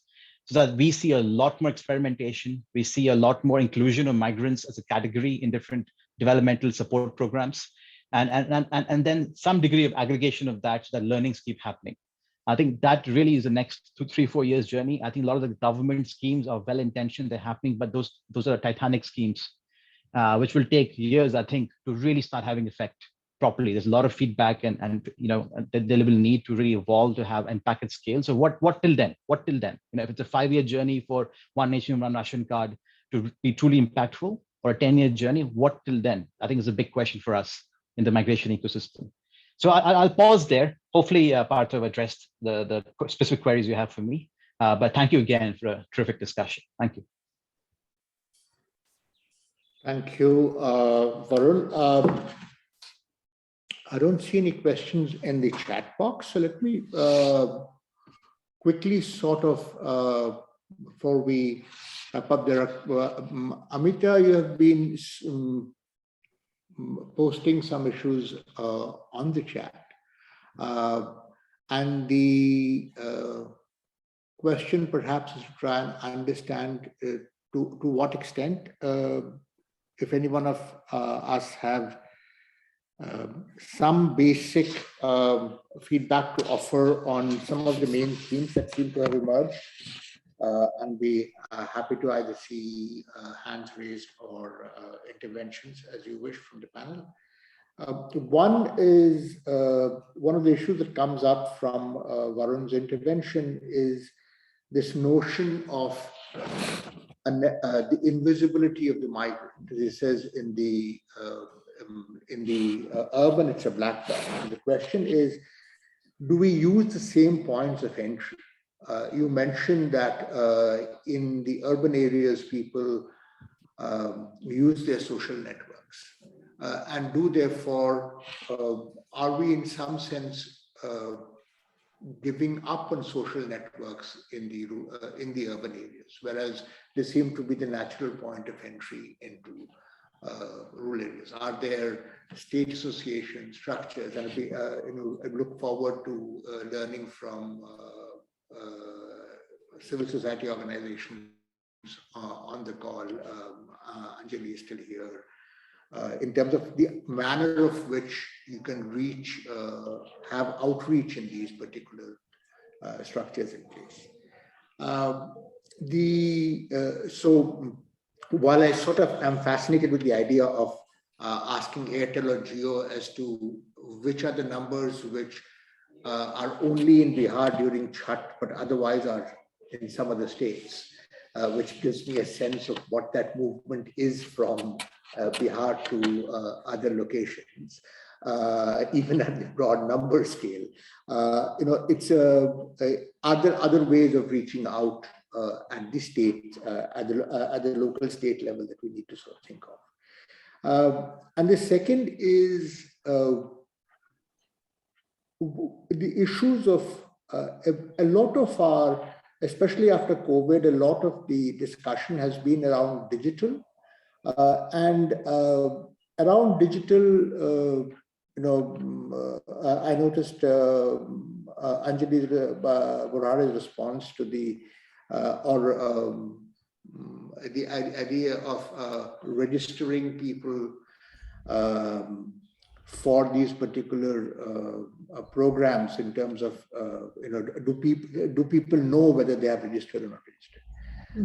And in that question, there is also this issue of, as Roshni mentioned, especially for women, but otherwise, both an issue of awareness and also an issue of ability in terms of access to devices that will allow you to do these kinds of things.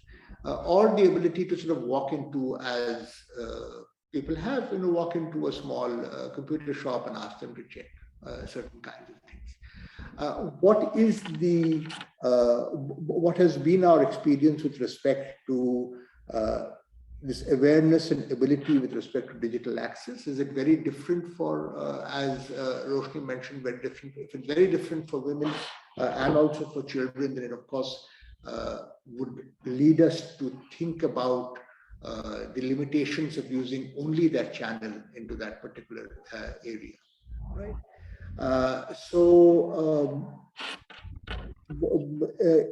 Both at two ends of the spectrum in terms of outreach and engaging of urban government. One,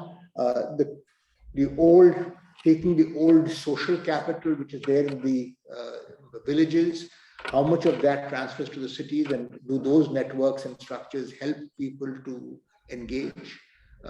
And secondly, the completely anonymous sort of digital media that we can that we think of, and how do these two kind of modes of entry, what is available and what is not available to us? As we think about the other institutional challenges that I think which have been well raised, should there be a nodal agency? How will that nodal agency coordinate across different departments? The role of migrant facilitation centers, etc. It would be interesting for us to understand to what extent these two kinds of ways can make migrants more visible in the whole process.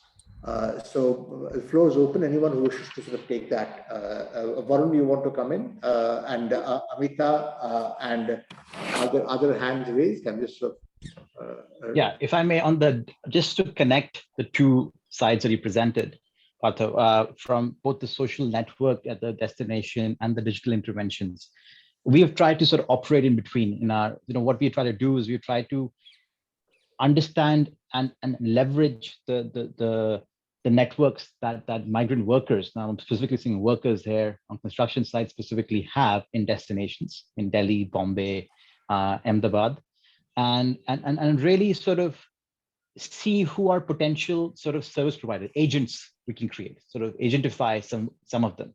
And the constraints we face there, but and the reason for that was what we saw was we took a digital financial inclusion app, like a financial services app, to a construction site and tried to onboard workers who had smartphones, right? So the assumption was, oh, these are great, they're excluded, which was very obvious from the surveys. Let's onboard them. They will be so interested to get insurance through their phones and bank accounts. The reality is that yes, you're digital, right? That doesn't mean you're comfortable doing transactions on your phone. You're really not. I mean, what would end up happening is, okay, the app is there, which we help them download. They would still go to that one person in that group they came from, who's very comfortable doing this, who's done financial services, right? So, I mean, there's already informally, there's someone who's becoming that sort of influencer agent figure who's onboarding them. And so the point is, like, a lot of assumptions we make when we sort of create digital solutions is that even if they have smartphones, they're ready to consume and ready to do transactions and really interact with the service, register themselves. That's not the case. They need a lot of help because these are the first generation smartphone users. And in their imagination, again, the service delivery imagination for them is having someone like a contractor, employer, some figure in the network to help them. And so for us, this is what we've seen, like people, so even if you give people smartphones and say that solves the problem, that doesn't. There will still be exclusions. The last point I want to make on this front is a lot of the portals, a lot of the apps, a lot of the web apps are designed not with low-income migrants in mind. They're designed with us potentially in mind. If you look at what goes into designing, are they doing user feedback? Who are they actually targeting in what they're designing? These apps, these technology interfaces for the user experiences they're trying to create. That's not the migrant worker. I mean, so you can create an app, but if it's not being designed with them in mind, exclusion will persist. So those are a couple of points, responses to what you said. Thank you. Thank you.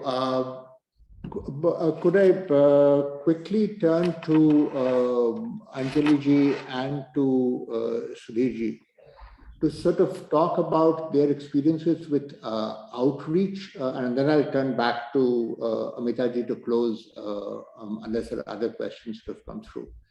Is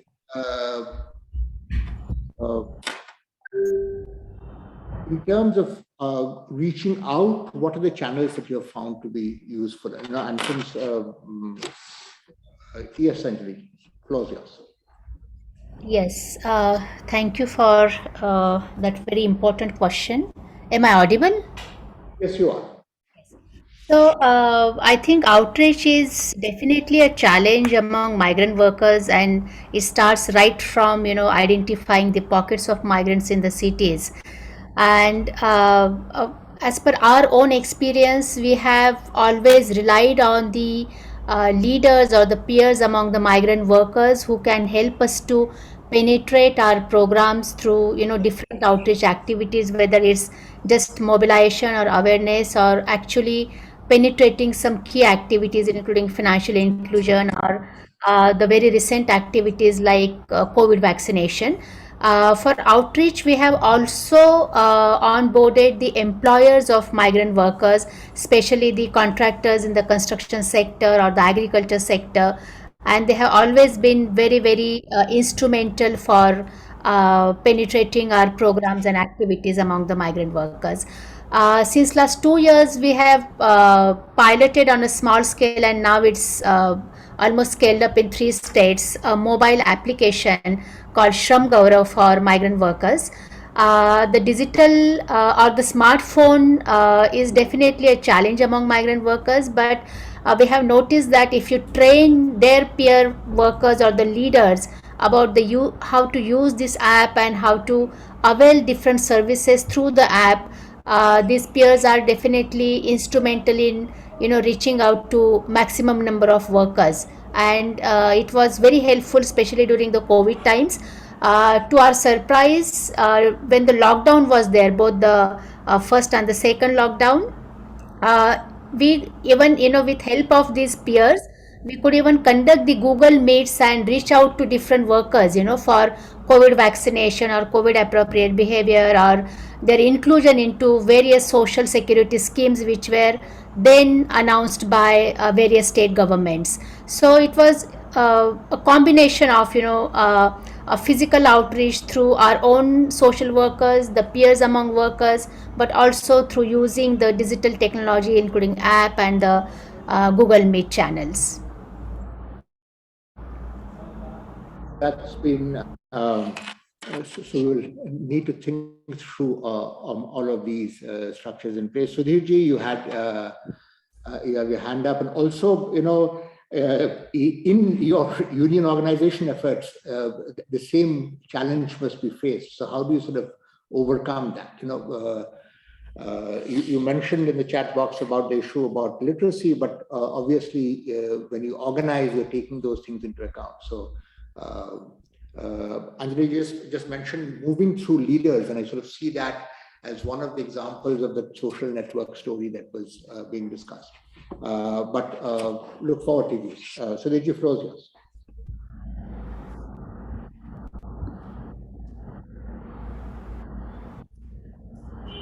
You are muted.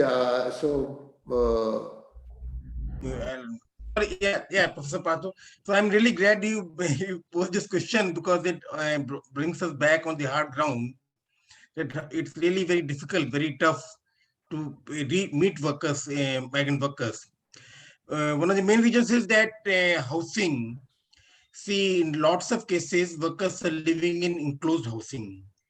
And housing is that's why I said housing is very critical. The workers are living in enclosed spaces which are guarded by employers, and there's no access. You cannot enter, like brick kiln workers, they're all living inside brick kilns. Construction sites, they're all guarded construction sites. It's not possible to enter those sites. So it's not possible to meet them even. It's very difficult to meet them. We have to devise ways and means of working, how to interact with workers, how to meet them. So what we do is we often have to go out on market days.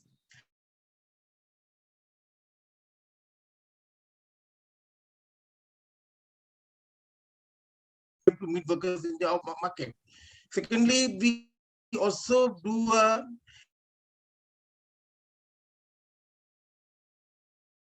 destination linkage. We map the workers, find out where they're coming from, and then we also go and meet them in the source areas where they're coming from. So that is where they can talk more openly. We can discuss them with more openly. We can try to organize them more openly. So outage is a very critical issue, and it's also it's an indicator of the way things are, the reality on the ground. That it's not that workers are guarded; they are like not free. So they are like living in semi-bondage, I would say. Thank you. Thank you so much. I see this offline online question. I think Roshni has also been posting on the box, but time's going on, and I realize I'm already 15 minutes over time. So can I ask if there are no more questions? May I now turn to Professor Bhide, who also had her hand up at the end, to sort of share final thoughts, and then we'll hand it back to Mukta for closing. Yeah, absolutely not prepared for a closing statement. So consider that with a pinch of salt. I wanted to actually respond I think Varun responded to the digital part of the questions that you had raised. But I, for one, believe that definitely some kind of a institutional outreach. So Roshni spoke of it in the form of a migration cell or something.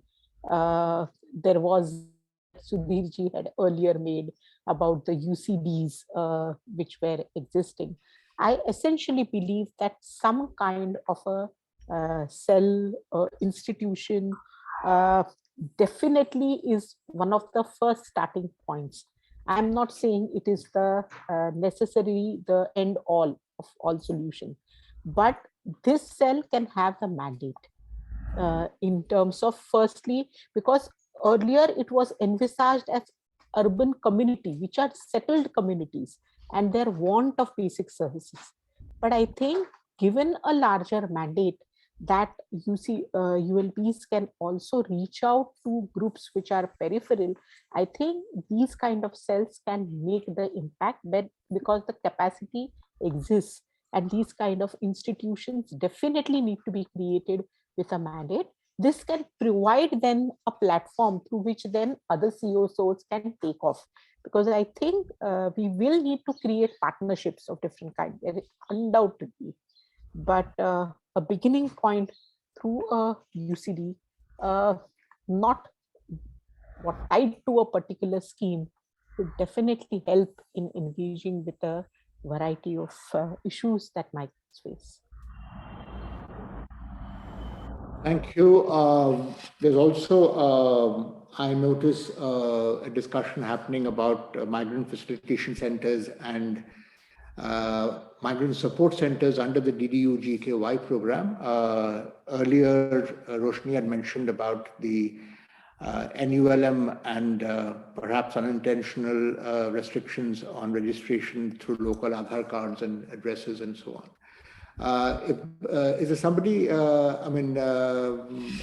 Dr. Gupta or No, there's Dr. Bhatia and Dr. Muniraju are not here anymore. Hyun will close though from UNICEF. Then under the circumstances, can I just hand it back to you, Mukta, and then you can sort of take it. Thank you so much, Partha. I think that was a super engaged discussion and a lot of chat was going on in the chat box, which we'll try and put together. And clearly raising both putting in information, but also raising important questions and gaps in research. We just don't know enough about some of these things. And with that, let me hand over to Hyun, who is the Chief of Social Policy Monitoring and Evaluation, UNICEF India. And Hyun, tell us what you thought and how you want to do this. Just a thing, Mukta, I see Dr. Bhatia on the attendee list. Perhaps if she's on there, we could ask her if she's still. Okay. Yeah, I've Dr. Bhatia, are you here? Do you want to come in? I think she's just listening. She's actually on leave, Partha. So she may just be listening in. That's all. Thank you. So I'll hand over to you. Yes, my apologies, Yamini. No, thank you so much. I'm not sure if you can hear me.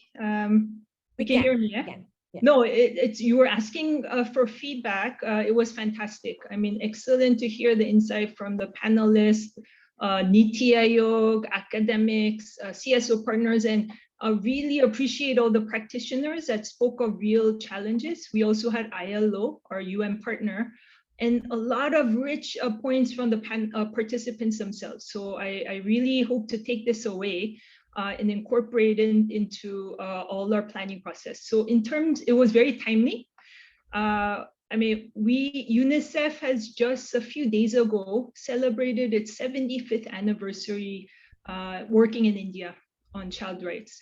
And we are in the stage of developing our new 5-year country program under the framework of the UN SDCF, a UN-wide plan, which is very inclusive to support the national priorities. So we're very excited in terms of the new UNICEF country program. We have a dedicated social policy program that looks at social protection, including the issue of portability of social protection for migrants, but also public finance management, looking at allocations to ensure that these programs, dynamic and very inclusive programs, are funded through public sources and innovative financing.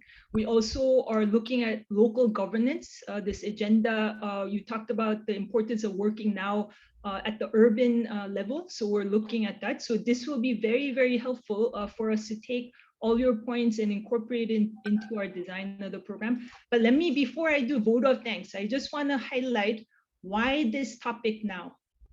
So we did talk about the number of child migrants. The extent is not known. But in 2020, we did a study with Young Lives, and we talked about 1 in 5 migrants are children. And the figure that was cited was 92 million child migrants in India all over. And this does not capture the seasonal migrants that many of you talked about. Some talked about the 20 million left behind children. Some talked about those that are moving, 30 million moving into cities. And we just talked about how there's so much urban vulnerabilities. So we don't have a sense of the data. So this really points to the big gap on knowing the situation of migrant children and women, and we need to address this. And we also talked about the fact that it's not a homogeneous group. A lot of people talked about the differences between rural and urban. We talked about gender. Women, female, girls, there's a lot of issues of violence and child marriage issues as well. And also the age group. So we need to address, we need to design programs that are inclusive and adaptive to the needs of these different groups. And just what's coming up is also, what about climate migrants? Now we're just finished the COP26, and somewhere I read that by 2050, like globally, there'll be 200 people that will be forced to flee their homes due to climatic shocks like drought. So this is an area that we may need to consider, and urban cities will have a lot of pressure to deal with, and children and women are most vulnerable.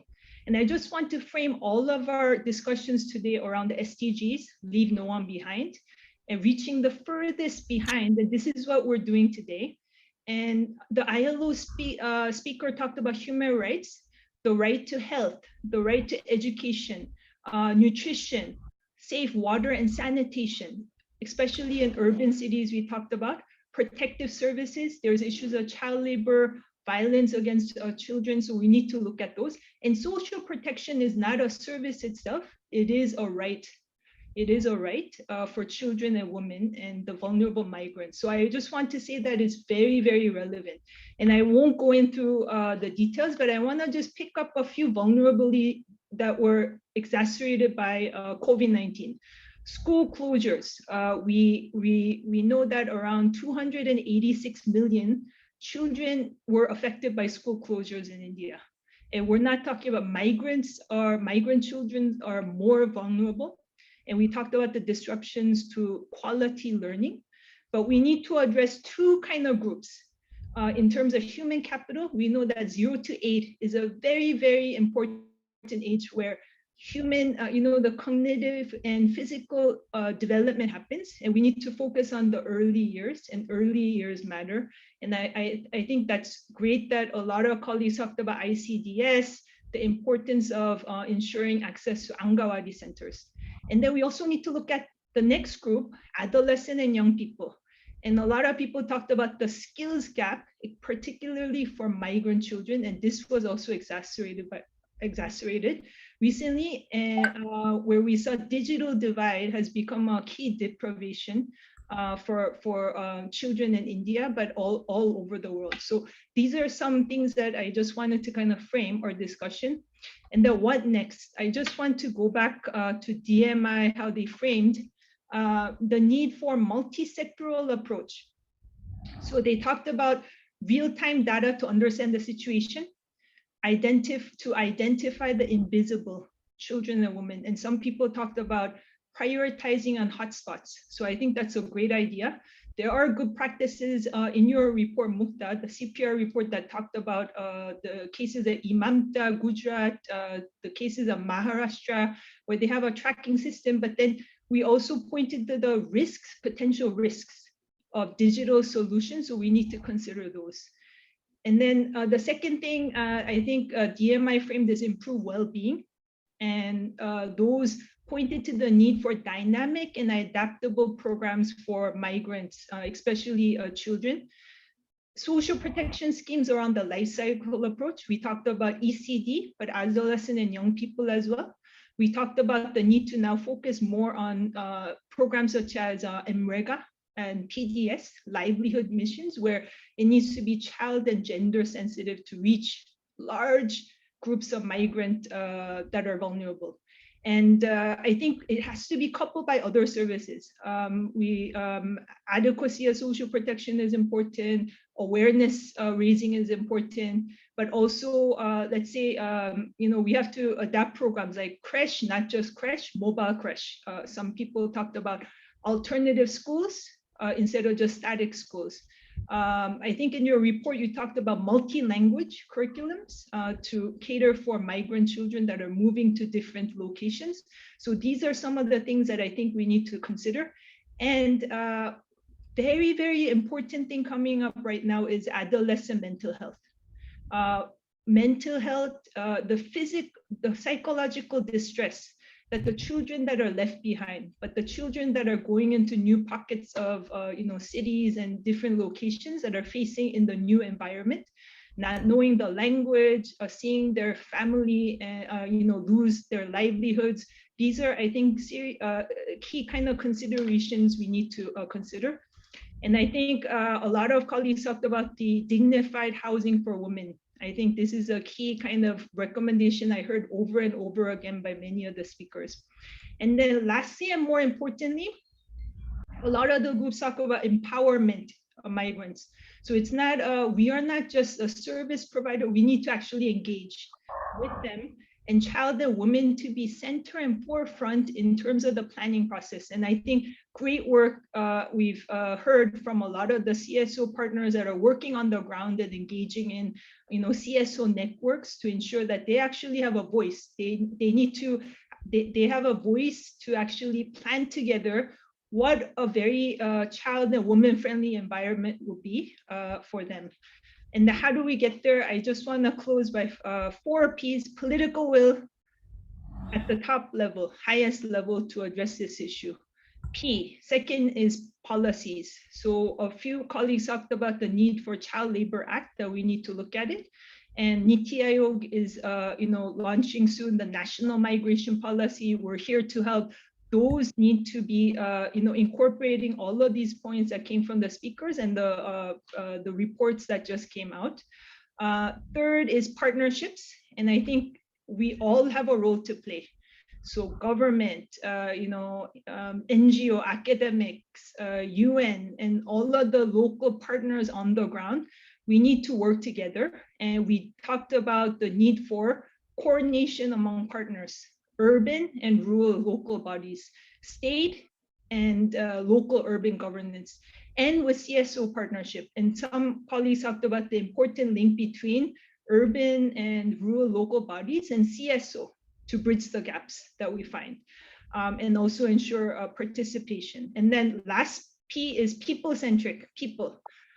So I think it just points to the need that we need to ensure that whenever we design the policy as well as the programs, we need to involve children and women in the dialogue.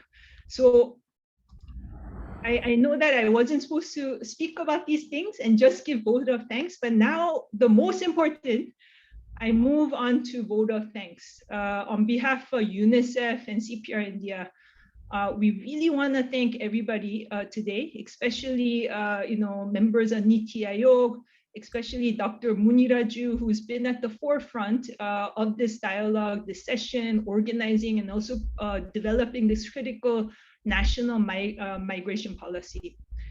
We hope to work with you together with other partners to ensure that we launch a very, very robust and inclusive national policy on migration. And I would like to first start with, the opening speakers, Kimura, our UNICEF India representative, and the CPR President and Chief CEO, Yamini Aiyar, for setting a very good stage for the discussions today. Many thanks for the panelists and all of those that provided feedback today. Especially, I would like to thank Mr. Shabarinath from ILO, Umi Daniel from Aid to Action, Divya Varma from Ajivka Bureau, and Dr. Anjali Borhade from Disha Foundation for being part of the session and spotlighting issues of women and children affected by migration. Special thanks to Neena, Dr. Neena Bhatia from Niti Aayog for the excellent moderation today, and also outlining some of the priorities that the Niti Aayog Women, Child and Development team are considering for the policy. And then panelists of the second session and delivering for circular migrants in urban India.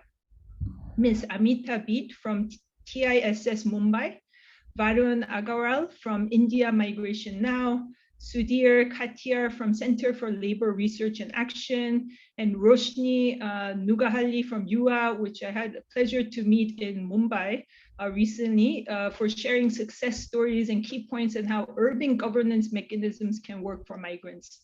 A very crucial topic. I would also like to thank Partha, Mukhopadhyay from CPR for the excellent moderation and very, very good and important questions that were asked.